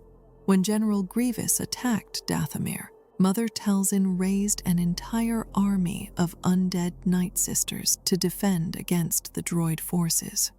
These zombies were more durable than living warriors and felt no pain, making them effective, if temporary, soldiers. Though they were eventually destroyed, their creation and deployment demonstrated how dark-side practitioners across the galaxy had independently developed similar techniques for using the Force to corrupt and control life and death. The Night Sisters also created the monster that Savage Opress would become. Through a ritual involving strange energy and alchemical transformation, they increased his size and strength dramatically, turning him from a relatively normal Zabrak into a massive warrior. The process clearly caused him physical agony and altered his personality, making him more aggressive and easier to control. While the visual presentation used mystical green smoke and glowing symbols rather than explicitly calling it Sith alchemy, the principles were identical, using dark-side power to forcibly restructure a living being's body and mind. Star Wars Rebels brought Sith alchemy directly into the spotlight through its exploration of Sith holocrons and ancient Sith temples. The episode Twilight of the Apprentice remains one of the most significant appearances of Sith alchemical artifacts in any Star Wars media. When Ezra Bridger, Kanan Jarrus, and Ahsoka Tano traveled to Malachor, they discovered an ancient Sith temple that itself was an alchemical construction of staggering scale. The Malachor temple contained a massive superweapon, a battle station built around an enormous kyber crystal that could emit beams capable of destroying life while leaving structures intact. This weapon had been used during an ancient battle between Jedi and Sith, killing combatants from both sides and leaving the temple littered with petrified corpses.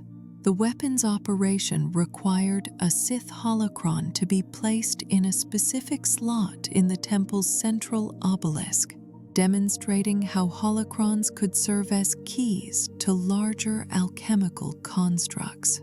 Ezra's discovery and activation of a Sith holocron on Malachor marked a turning point in Rebels. The holocron was pyramid-shaped with red crystalline surfaces, exactly as described in Legends material. When Ezra used the Force to open it, the holocron's gatekeeper appeared, a holographic figure who began teaching Ezra dark side techniques.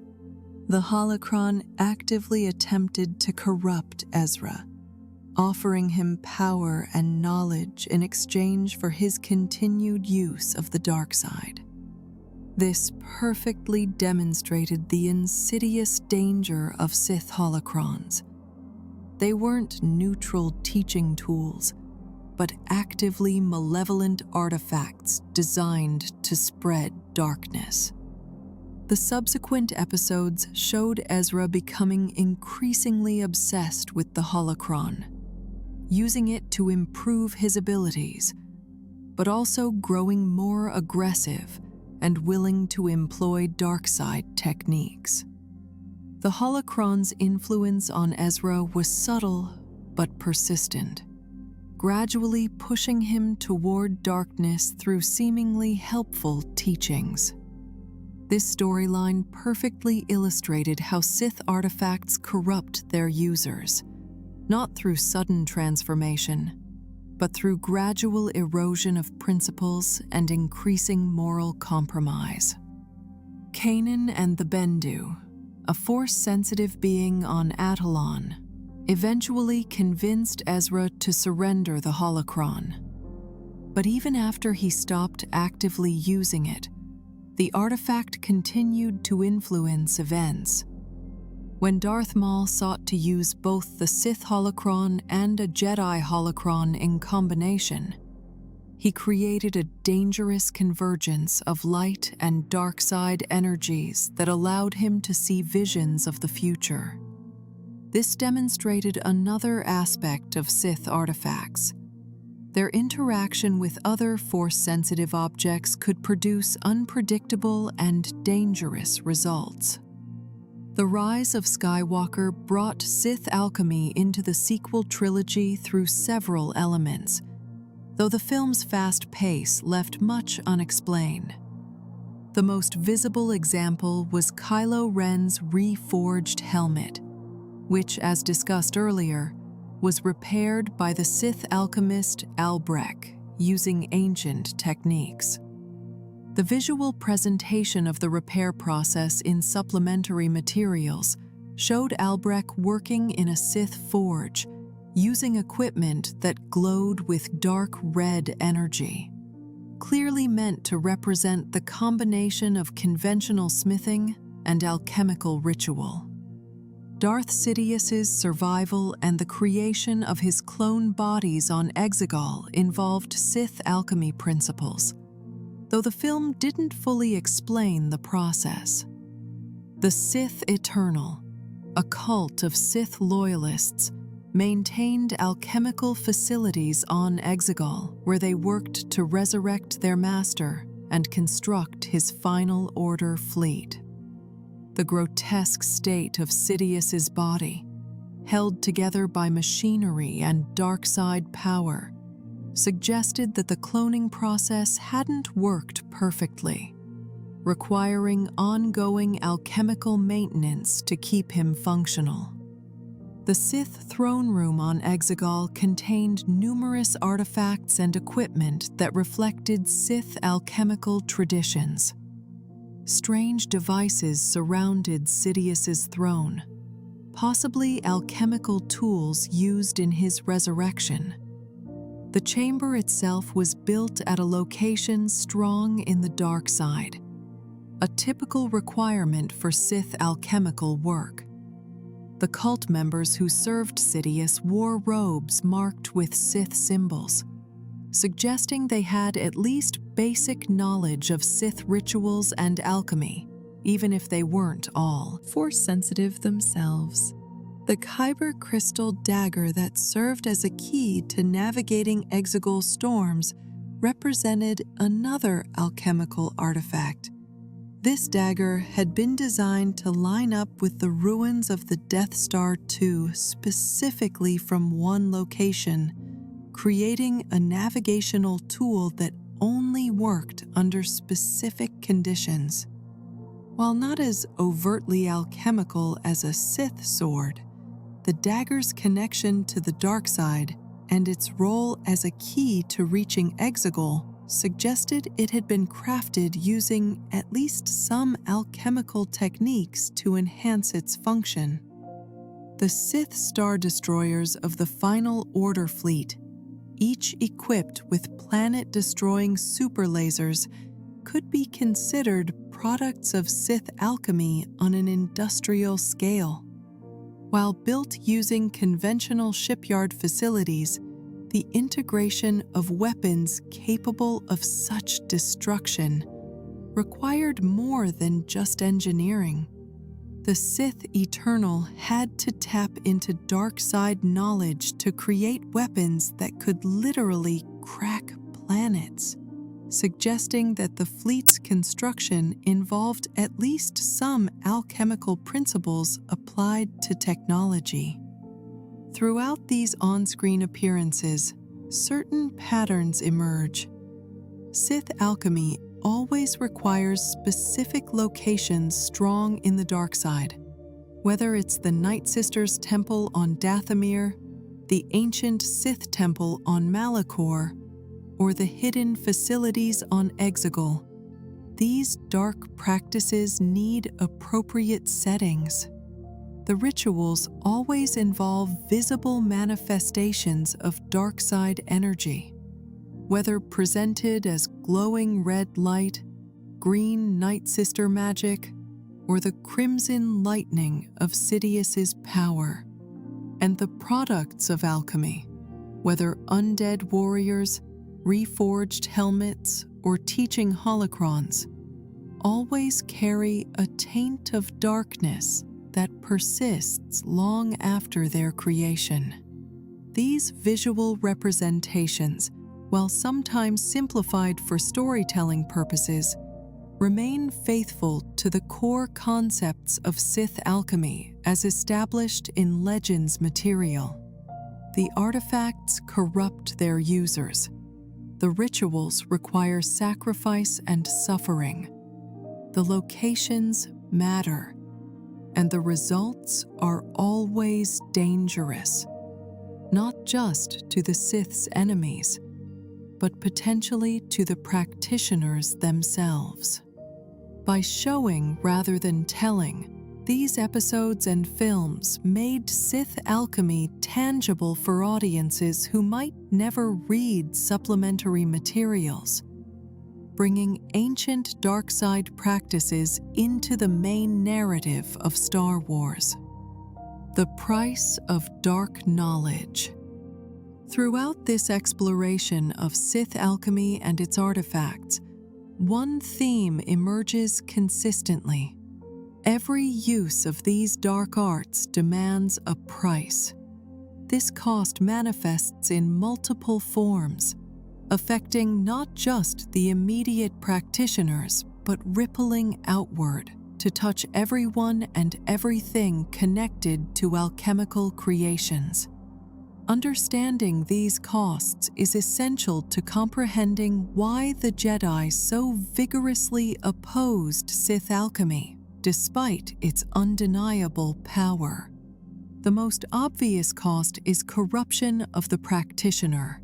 Creating artifacts through Sith alchemy requires channeling dark side energy for extended periods, opening oneself completely to malevolent force currents. Each ritual pushes the alchemist deeper into darkness, eroding compassion, morality, and connection to the light. This isn't a side effect, but an inherent part of the process. The more ambitious the creation, the more complete the corruption required. A Sith Lord who devoted their life to alchemy would inevitably become a twisted reflection of darkness, their humanity burned away by the forces they channeled. This corruption wasn't reversible. Unlike other forms of dark side use, where a practitioner might theoretically return to the light through redemption, Sith alchemy changed its practitioners on a fundamental level. The rituals rewrote their connection to the Force, making it increasingly difficult and eventually impossible to access light side energies. Some Sith alchemists reached a point where attempting to use light side techniques would actually cause them physical pain, as their Force presence had become so thoroughly corrupted that light and dark could no longer coexist within them. The physical toll was equally severe. The rituals demanded immense concentration and endurance, pushing practitioners to their limits. Creating major artifacts could require days or weeks of continuous work without rest, food, or sleep. The human body wasn't designed for such abuse, and alchemists often suffered permanent damage. Blindness was common, as were various forms of physical degeneration. Some alchemists became so physically ravaged by their work that they relied on the Force to keep their failing bodies functional, creating a vicious cycle where they needed to practice alchemy to survive the damage that practicing alchemy had caused. Victims of Sith alchemy paid an even higher price. Those transformed into Sith spawn experienced unimaginable agony during the process. Their bodies were restructured at a cellular level. Bones lengthened or shortened. Organs relocated or reshaped. Nervous systems rewired. The subjects remained conscious throughout, experiencing every moment of their transformation. Many died during the process, unable to survive the physiological stress.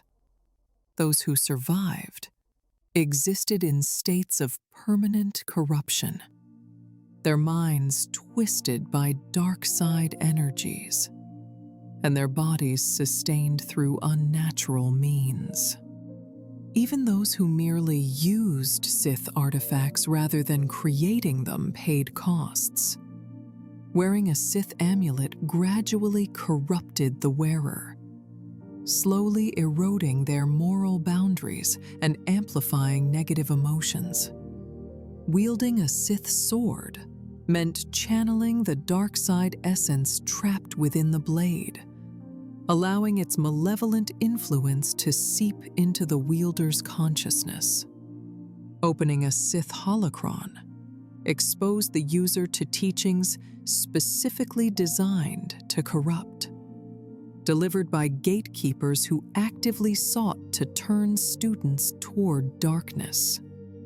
The corruption could extend beyond individuals to affect entire locations.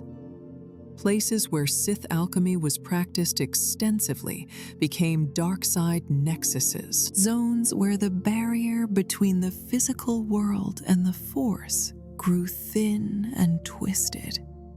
These locations radiated malevolent energy that could corrupt visitors, inspire nightmares in those who slept nearby, and make it difficult for Jedi to access the light side of the Force. The corruption persisted for millennia, as demonstrated by planets like Korriban and Dromund Kaas that remained dark side strongholds thousands of years after the Sith civilizations that created them had fallen. The environmental damage extended to the broader ecosystem. Sith spawn released into wild populations could devastate native species, either through direct predation or by outcompeting natural creatures for resources. The Rakghoul plague turned entire planets into quarantine zones where no one could safely land without risking infection.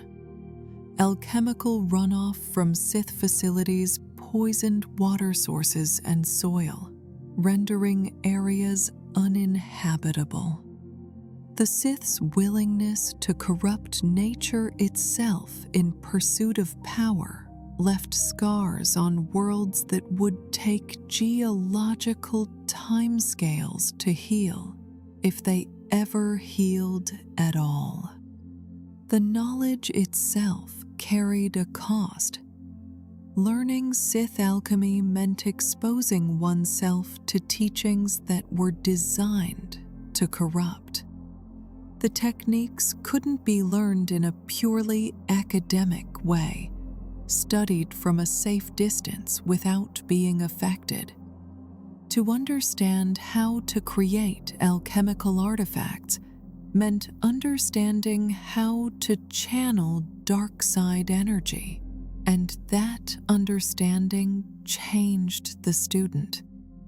Many Jedi who attempted to study Sith alchemy to better defend against it found themselves gradually corrupted by the knowledge, proving that some information was genuinely too dangerous to possess. This raised profound philosophical questions that the Jedi Order grappled with throughout its history. If knowledge itself could corrupt, should such knowledge be destroyed? Or did destroying knowledge represent a kind of censorship that betrayed the Jedi's role as keepers of history and wisdom? Different Jedi Masters came to different conclusions. Some argued that Sith texts and holocrons should be preserved but heavily restricted, accessible only to the most experienced masters who could study them without being corrupted. Others insisted that anything capable of corrupting the studier should be destroyed immediately to protect future generations. The debate intensified when the Jedi considered that destroyed knowledge might someday be needed. What if the Sith discovered some new technique or created some artifact that could only be countered through understanding of Sith alchemy? Without preserved knowledge of these dark arts, the Jedi might find themselves defenseless against threats that their predecessors had successfully neutralized. This pragmatic argument for preservation constantly battled against the moral argument for destruction, creating an ongoing tension that the Order never fully resolved. The psychological cost of combating Sith alchemy was significant, even for those who never practiced it. Jedi who specialized in finding and neutralizing Sith artifacts lived with the knowledge of what these objects had been used for, the suffering they had caused, the corruption they had spread. Some developed a kind of spiritual exhaustion, becoming hardened and grim from prolonged exposure to concentrated darkness. Others experienced crises of faith, questioning whether the constant struggle against the dark side would ever truly end, or if they were merely delaying an inevitable triumph of evil. For the galaxy at large, Sith alchemy represented a fundamental violation of natural law. The practice demonstrated that reality itself wasn't fixed, but could be reshaped through will and power. This knowledge was simultaneously empowering and terrifying. If the Sith could create indestructible weapons and unkillable monsters through alchemy, what else might be possible? The existence of Sith alchemy raised the uncomfortable possibility that other, even more terrible techniques might be discovered, that there might be no ultimate limit to how far the Force could be pushed or twisted. The economic cost shouldn't be overlooked either. Combating Sith alchemy required significant resources. The Jedi dedicated entire divisions to finding and neutralizing alchemical artifacts. Governments spent fortunes quarantining worlds contaminated by Sith spawn or alchemical runoff. Research facilities studied captured artifacts to understand their properties, employing specialists who demanded high compensation for dangerous work. The cumulative cost of dealing with Sith alchemy's legacy across thousands of years amounted to resources that could have built entire civilizations. Perhaps the most insidious cost was the precedent Sith alchemy set. By demonstrating that the Force could be used to permanently alter reality, the practice inspired others to attempt similar feats. Not all dark-side practitioners were Sith, and not all those who experimented with life and matter manipulation had explicitly dark intentions. But the existence of Sith alchemy as proof of concept encouraged experimentation that might not have occurred otherwise. How many catastrophes throughout galactic history might have been prevented if the knowledge that such things were possible had never existed? Yet for all these costs, Sith alchemy persisted. The power it offered was too seductive, too significant to be abandoned. Every generation produced individuals willing to pay the price, believing themselves strong enough to master darkness without being consumed by it.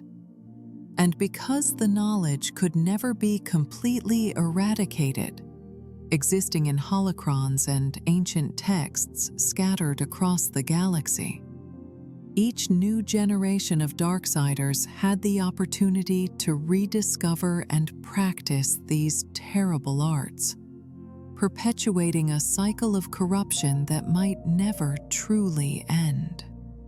Modern practitioners and lost arts. By the era of the Galactic Empire and beyond, Sith alchemy had become a dying art.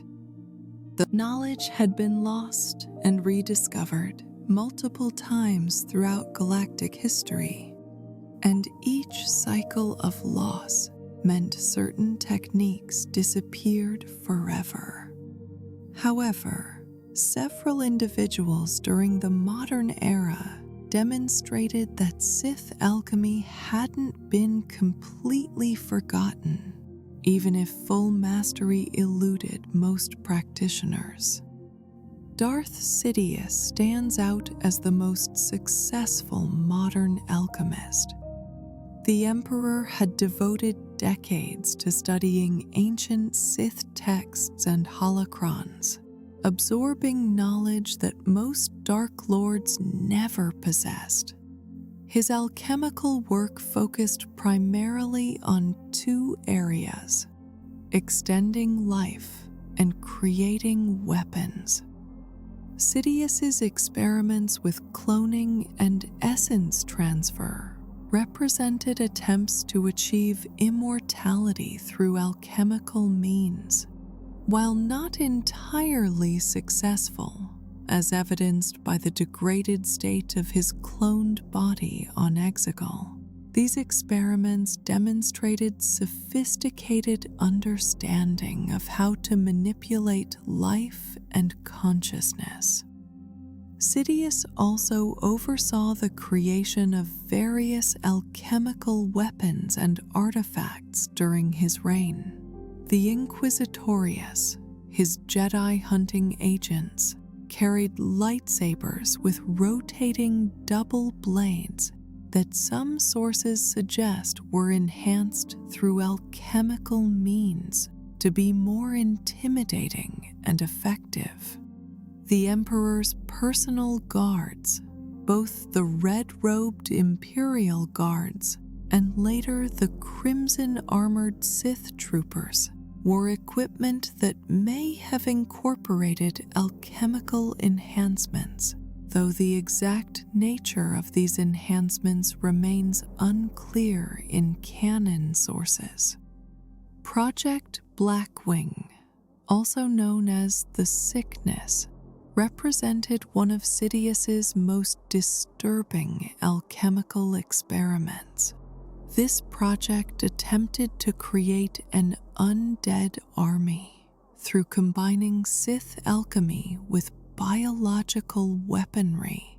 The resulting infection turned victims into mindless zombies driven by insatiable hunger, similar to the ancient Rakghoul plague. but engineered with modern biotechnology.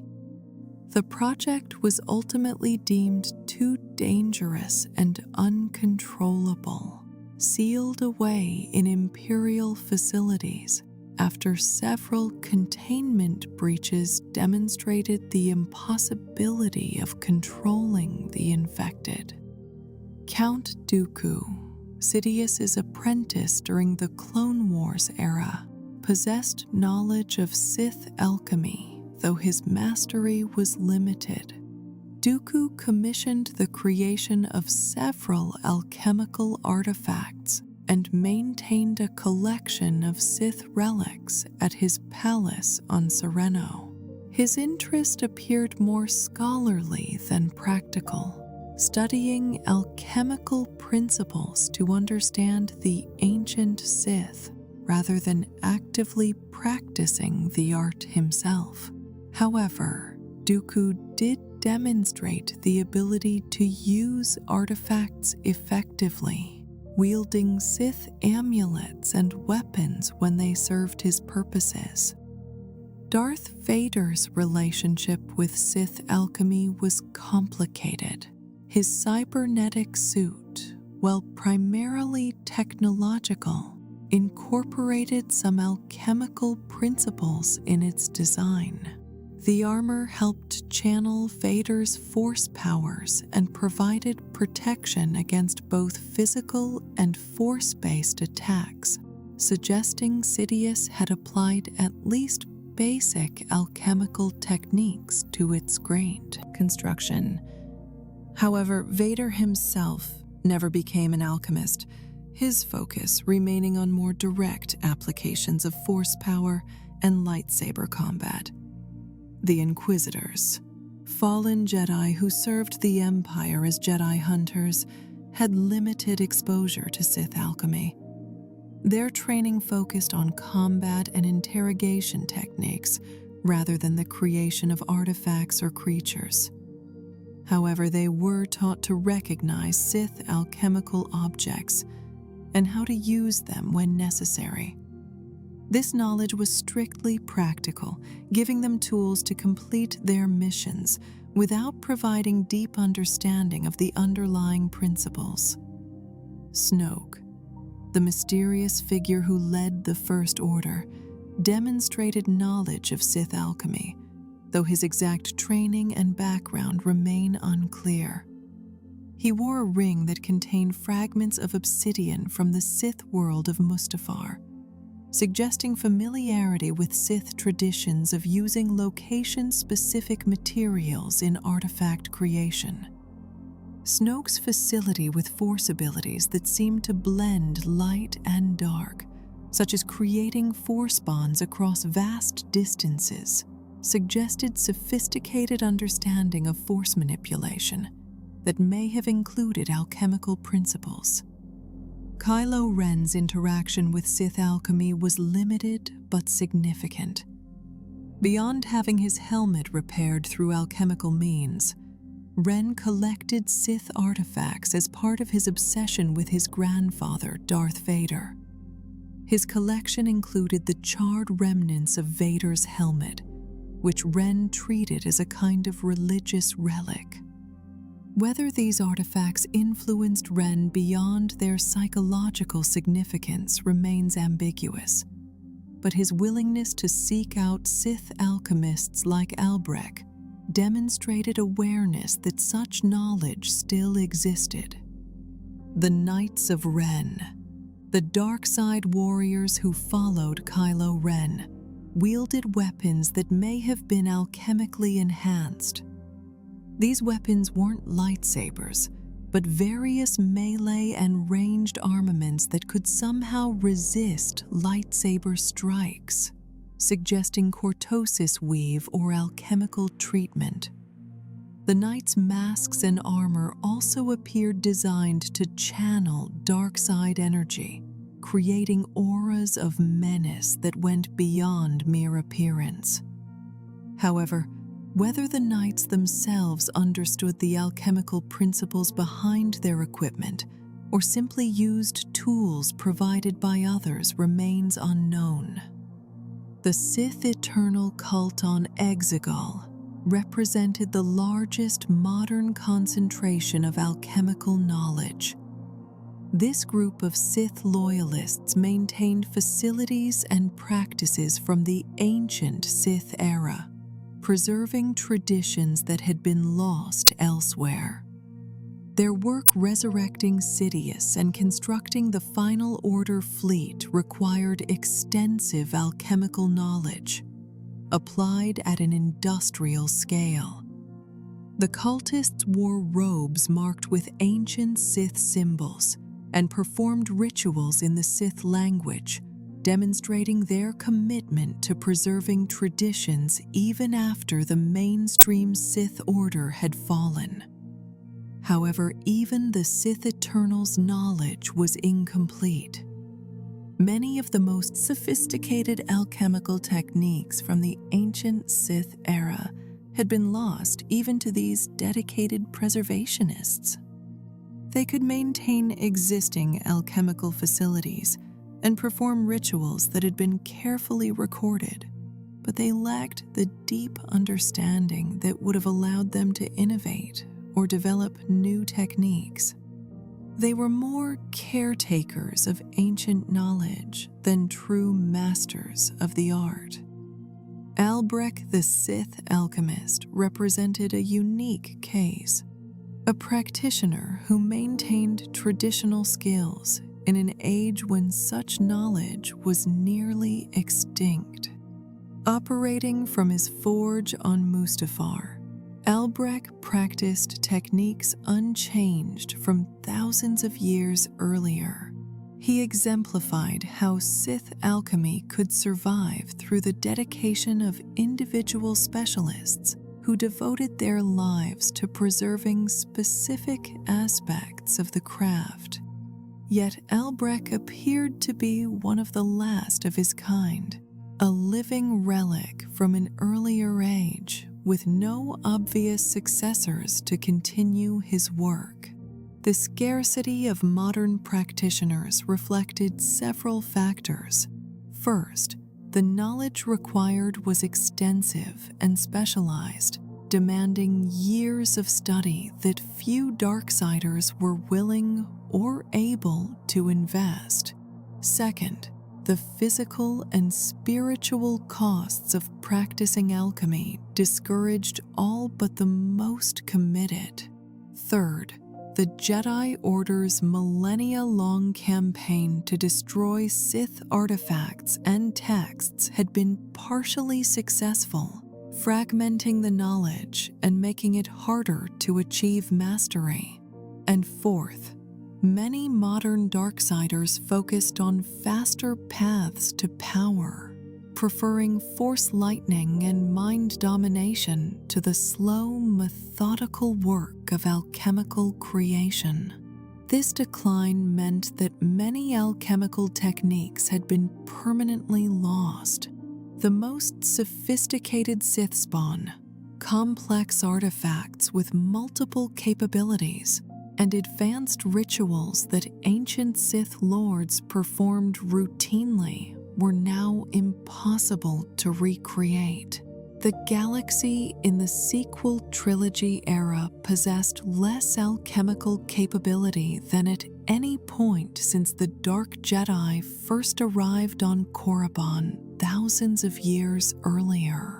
Whether this knowledge would continue to fade until Sith alchemy existed only in legend, or whether some future Darksider would successfully rediscover and revive the ancient arts, remained uncertain. The philosophical dimension. Beyond its practical applications, Sith alchemy embodied fundamental philosophical differences between the Jedi and Sith approaches to the Force. Understanding these philosophical dimensions illuminates why alchemy was so central to Sith identity and why the Jedi considered it such an abomination. At its core, The Jedi philosophy taught that the Force had a will of its own, a natural flow that should be followed rather than forced. Jedi were meant to be servants of the Force, channels for its energy rather than masters of it. This worldview emphasized harmony, balance, and respect for the natural order. The Force wasn't a tool to be seized, but a partner to be understood and cooperated with. Manipulation of the Force should be minimal and respectful, always working with its natural currents rather than against them. Sith philosophy rejected this entirely. From the Sith perspective, the Force was raw power waiting to be claimed by those strong enough to take it. The Force had no inherent will that deserved respect, only energy that could be directed according to the user's desires. There was no natural order that needed preservation, only the temporary arrangements of matter and energy that the powerful could reshape as they saw fit. Mastery meant not flowing with the Force, but forcing it to flow according to your design. Sith alchemy represented the ultimate expression of this philosophy. Through alchemy, Sith literally rewrote reality according to their will. They took ordinary metal and made it resistant to lightsabers. They transformed living beings into monsters. They created artifacts that could amplify power or grant abilities that biology alone could never provide. Every alchemical creation was a statement. I reject the natural order and impose my own design. This wasn't just practicality, but ideology made manifest, philosophy expressed through the restructuring of matter itself. The Jedi viewed this as the height of arrogance and a fundamental misunderstanding of the Force's nature. From their perspective, attempting to force the Force into unnatural forms would inevitably produce corrupted results. The universe had a natural balance, and violating that balance created distortions that would eventually cause suffering. Sith alchemists might think they were imposing order, but they were actually creating chaos, unleashing forces they couldn't ultimately control. This difference in worldview extended to questions of consent and autonomy. When Sith alchemists created Sith spawn, they forced transformation on unwilling subjects, treating living beings as raw materials. The victim's suffering and loss of autonomy meant nothing compared to the power gained. From the Jedi perspective, this violated the fundamental dignity of conscious beings. Every sentient creature had inherent value that shouldn't be violated, regardless of the potential benefits. The Sith countered that the strong had no obligation to respect the weak. In their worldview, might made right, and those with the power to transform others had earned that right through their strength. The victims of alchemical transformation were unfortunate, perhaps, but their suffering was irrelevant compared to the advancement of knowledge and power. Sentimentality about individual dignity was a luxury that those committed to achieving power couldn't afford. These opposing philosophies created interesting paradoxes. The Jedi, who valued knowledge and learning, deliberately chose ignorance about Sith alchemy to protect themselves from corruption. They acknowledged that some knowledge was too dangerous to possess, that understanding could itself be corrupting. This represented a profound admission that their philosophy of seeking wisdom had limits, that there were things better left unknown. The Sith, who valued individual power above all else, created artifacts and techniques that often enslaved their users. A Sith wearing multiple alchemical amulets might be powerful, but they also became dependent on their artifacts, unable to function at full capacity without them. Sith lords who devoted themselves to creating Sith spawn became obsessed with their work, their entire identity consumed by their alchemical pursuits. In seeking ultimate freedom through power, they often created new forms of bondage. The question of legacy also divided Jedi and Sith approaches. Jedi sought to create positive legacies through their actions and teachings, leaving the galaxy better than they found it. Their artifacts, when they created them, were meant to teach, protect, or heal. Sith alchemists created legacies of corruption and suffering. Their artifacts spread darkness centuries after their deaths. Their Sith spawn killed generations of victims long after the alchemist had turned to dust. A Sith alchemist's legacy was inevitably one of ongoing harm. Yet the Sith saw this as a form of immortality. Through their creations, ancient Sith lords influenced the galaxy thousands of years after their physical deaths. A Sith holocron could corrupt Jedi and turn them to the dark side millennia after its creator died. A Sith sword could be wielded by descendants who had never met its forger. In this way, Sith alchemy represented a victory over death, allowing Dark Lords to extend their will across time in ways that mere biological existence never could. The Jedi rejected this conception of immortality as hollow. An artifact wasn't truly you, just an echo of your darkness spreading harm. True immortality came through becoming one with the Force, through achieving the kind of enlightenment that allowed consciousness to persist beyond death.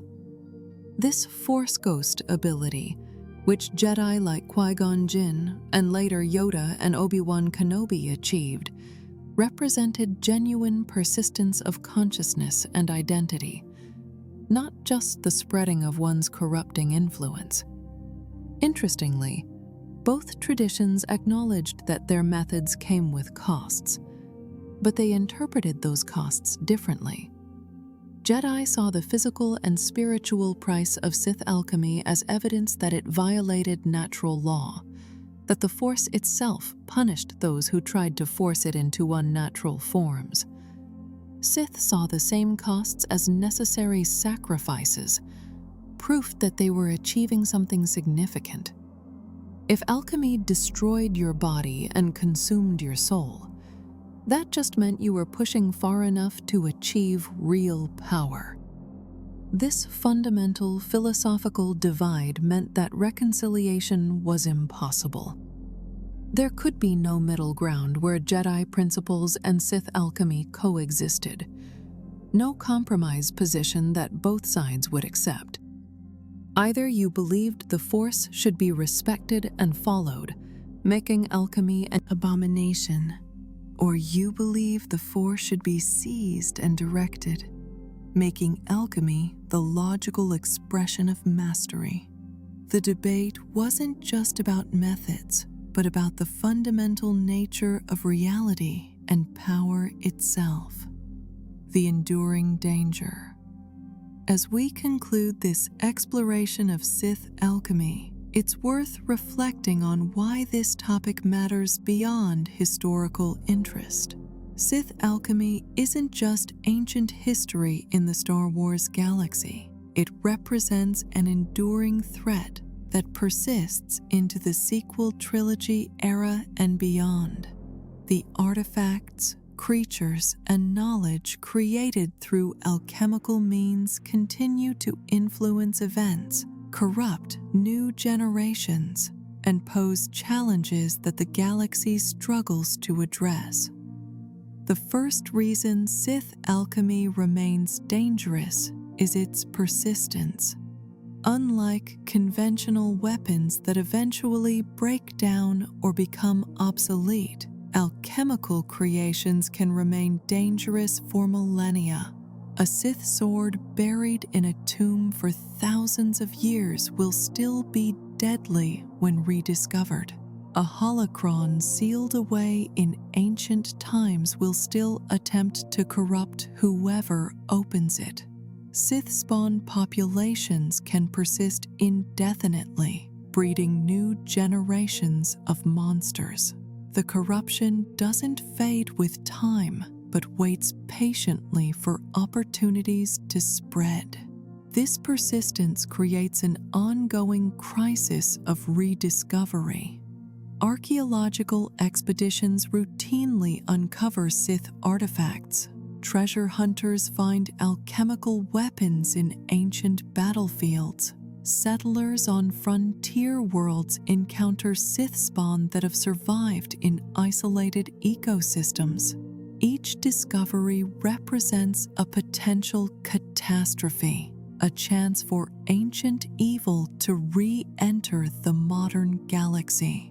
And because knowledge of how to properly handle these artifacts has itself been partially lost, even well-intentioned discoverers often unleash dangers they don't understand. The second danger comes from the artifact's active malevolence. Sith alchemical creations don't passively wait to be used. They actively seek to corrupt anyone nearby, radiating dark-side energy that can influence thoughts and emotions. A Sith artifact discovered by an archaeological team might slowly turn the discoverers against each other, creating paranoia and violence where none existed before. The artifacts act almost as though they're alive, pursuing agendas set by their long-dead creators.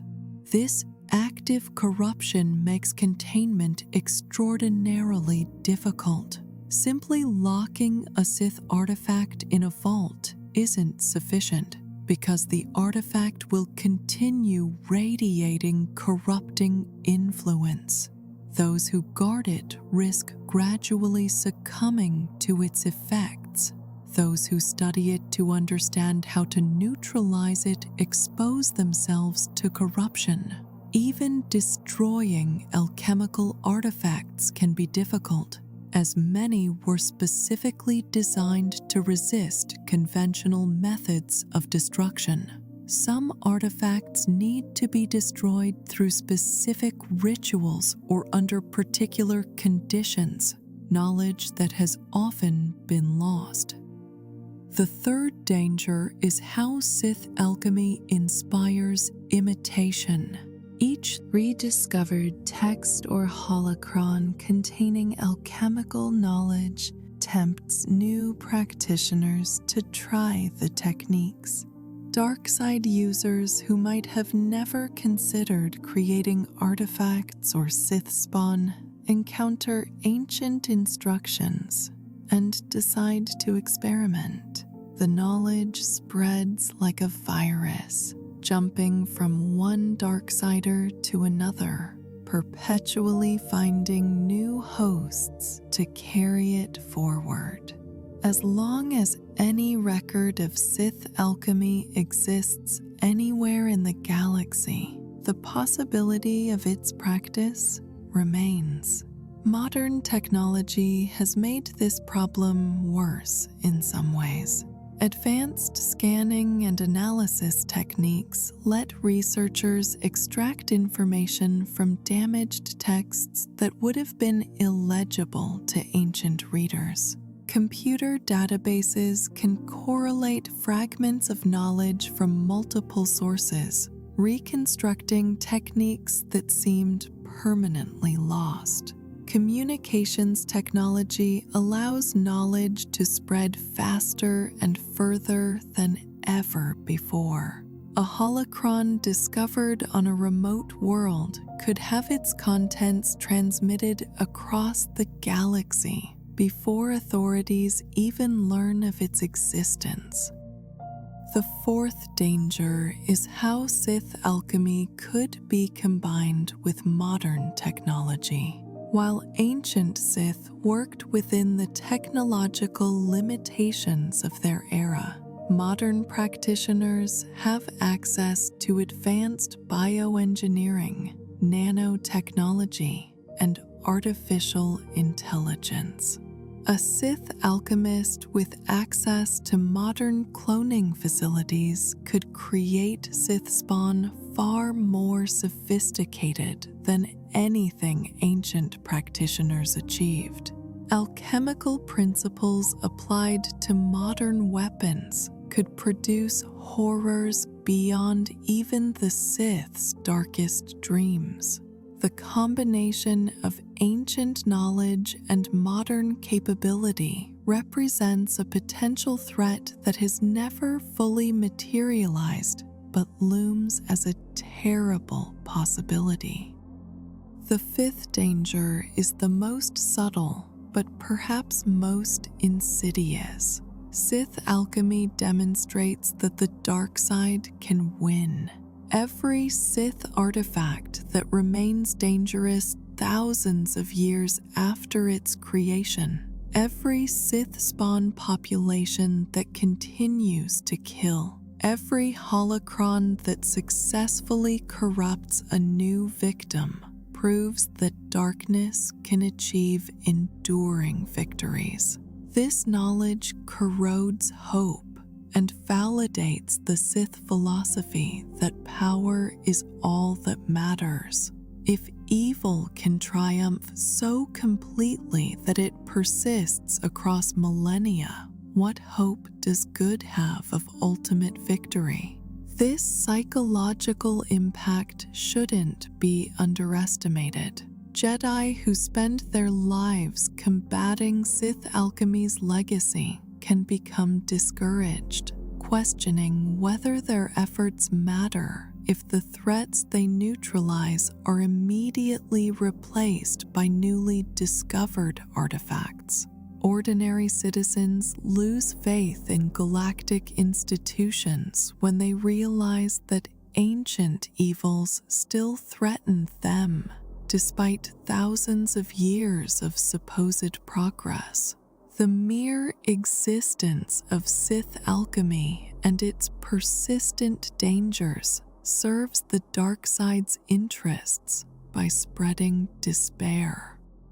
Yet there is hope, though it requires acknowledging difficult truths. The fight against Sith alchemy's legacy will never truly end. The galaxy will be dealing with artifacts, creatures, and corrupted locations for as long as civilization exists. But this doesn't mean the fight is futile.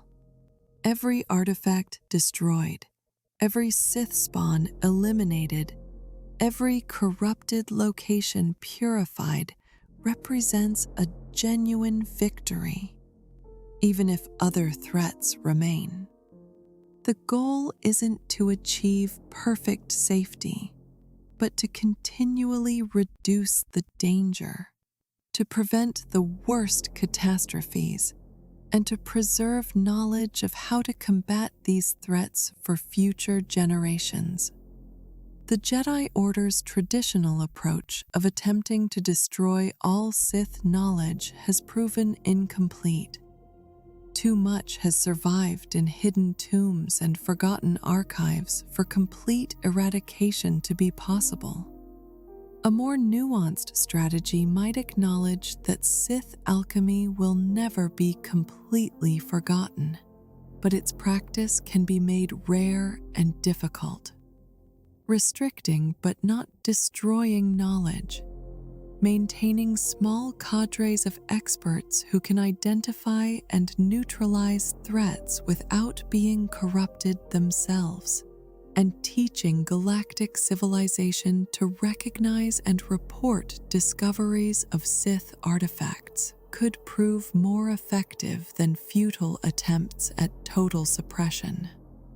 Education represents another key strategy. The more people understand about Sith alchemy's dangers, the less likely they are to experiment with discovered artifacts or attempt to recreate ancient techniques. Mystery and forbidden knowledge attract curiosity, but informed understanding of the terrible costs involved might inspire appropriate caution. Teaching galactic citizens what Sith artifacts look like, why they're dangerous, and how to safely report discoveries could prevent many catastrophes before they begin. Ultimately, Sith alchemy remains dangerous because it offers what many sentient beings desire: power, knowledge, and the ability to reshape reality according to their will. As long as these desires exist, there will be individuals tempted to walk the dark path. The artifacts, holocrons, and knowledge created through millennia of Sith alchemy provide tools and instructions for those tempted. The cycle can be managed, reduced, and resisted, but probably never completely broken. Conclusion: the legacy of darkness. We've journeyed deep into one of the most fascinating and terrifying aspects of Star Wars lore, exploring how Sith alchemy shaped galactic history and continues to influence events thousands of years after its golden age. From the ancient Sith species' primitive rituals through the sophisticated techniques of Dark Lords like Source's Sin and Darth Sidious, we've seen how the dark side could be used to permanently alter reality, creating weapons, monsters, and artifacts of terrible power.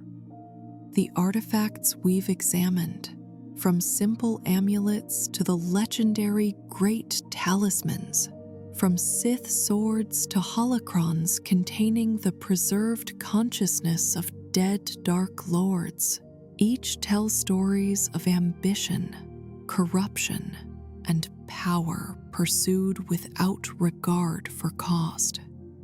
These weren't just tools, but extensions of their creators. Will, carrying fragments of Sith philosophy forward through time and spreading darkness long after the hands that shaped them had turned to dust. The creatures created through Sith alchemy, the Sith spawn that ranged from Terentatex to Rakghouls to the tragically transformed Masasi, demonstrated the ultimate expression of Sith arrogance. The belief that life itself was raw material to be reshaped according to the whims of the powerful. Each of these creatures represented not just a weapon, but a philosophical statement, a rejection of natural order in favor of imposed design. We've seen how Sith alchemy appeared in Star Wars media, from the Clone Wars Night Sister magic, through Rebels' exploration of Sith holocrons, to the rise of Skywalker's depiction of modern alchemists like Albrecht. These visual representations brought ancient dark practices to life, showing audiences the terrible beauty and horrifying power of Sith alchemy in action. Throughout this exploration, certain themes emerged repeatedly. Power demands sacrifice, and Sith alchemy required sacrifices that were physical, mental, spiritual, and moral. Knowledge can corrupt, and the knowledge of how to create through the dark side proved dangerous even to those who approached it with the best intentions. Legacy matters, and the legacy of Sith alchemy was one of enduring harm that spanned millennia. And perhaps most fundamentally, the debate between respecting natural order versus imposing will upon reality represented a philosophical divide that could never be bridged, creating eternal conflict between light and dark. The question that remains is what lessons the Star Wars galaxy and we as viewers should take from this history. On one level, Sith alchemy serves as cautionary tale about the dangers of pursuing power without wisdom, of allowing ambition to override ethics, of treating knowledge as something to be seized rather than responsibility to be shouldered carefully. The corrupted artifacts, suffering creatures, and devastated worlds left in Sith alchemy's wake stand as warnings about where such paths lead.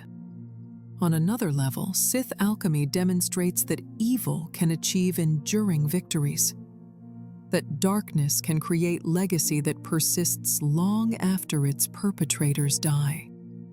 This is uncomfortable truth, but important one. The fight against evil isn't a single battle that can be decisively won, but ongoing struggle that each generation must take up anew. The artifacts buried millennia ago on Korriban remain dangerous today. The holocrons created by ancient Dark Lords still corrupt modern Force users. The battle continues because darkness, once created, doesn't simply fade away. Yet there's also hope in understanding. By studying Sith alchemy, by comprehending how it works and what it costs, the forces of light can better combat its legacy. Knowledge of what to look for helps identify artifacts before they cause harm. Understanding alchemical principles allows development of countermeasures, and recognizing the philosophical underpinnings of Sith alchemy helps those tempted by its promises understand what they would truly be embracing. The story of Sith alchemy is ultimately a story about choice. Every Dark Lord who pursued alchemical mastery made choice to pay its terrible costs. Every victim transformed into Sith spawn lost their choice, sacrificed to another's ambition. Every Jedi who fought to neutralize alchemical threats chose to stand against darkness despite the difficulty and danger. And every discoverer of Sith artifact faces choice about whether to use it, study it, or see it destroyed. These choices, made countless times across galactic history, determine whether darkness spreads or light endures. As we've explored throughout this deep dive, Sith alchemy represents the intersection of science, sorcery, and the Force itself. Ancient art that pushed the boundaries of what was possible through combining dark side power with sophisticated understanding of matter and life. Its practitioners achieved genuine mastery, creating objects and organisms that defied natural law. But that mastery came at costs so severe that even in a galaxy accustomed to war and darkness, Sith alchemy stood out as particularly terrible. Art that should never have been developed, and whose legacy continues to haunt the galaxy.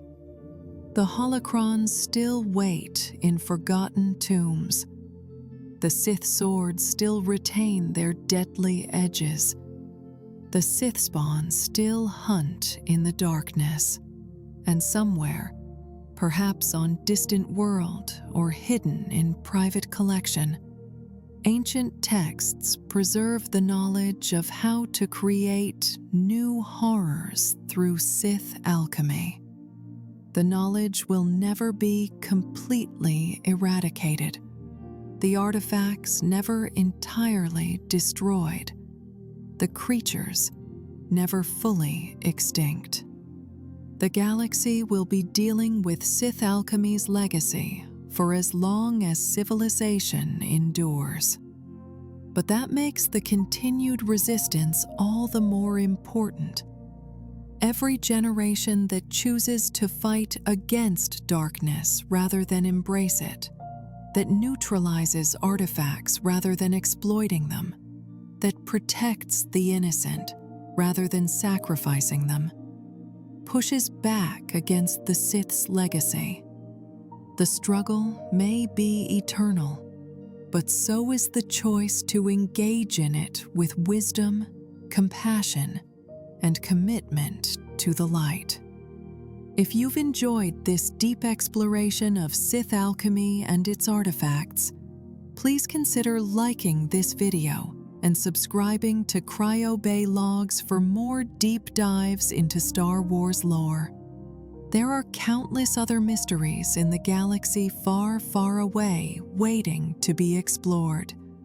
From the lost tribe of the Sith to the ancient Jedi Order, from the construction of the Death Stars to the secrets of Force ghosts. Hit that notification bell so you don't miss future explorations of the rich history and fascinating details that make Star Wars such an enduring and captivating universe. The dark side of the Force is powerful, seductive, and terrifying in its capabilities. Sith alchemy represents perhaps its most concrete and enduring expression. The art of remaking reality according to the will of those strong enough and ruthless enough to pay its costs.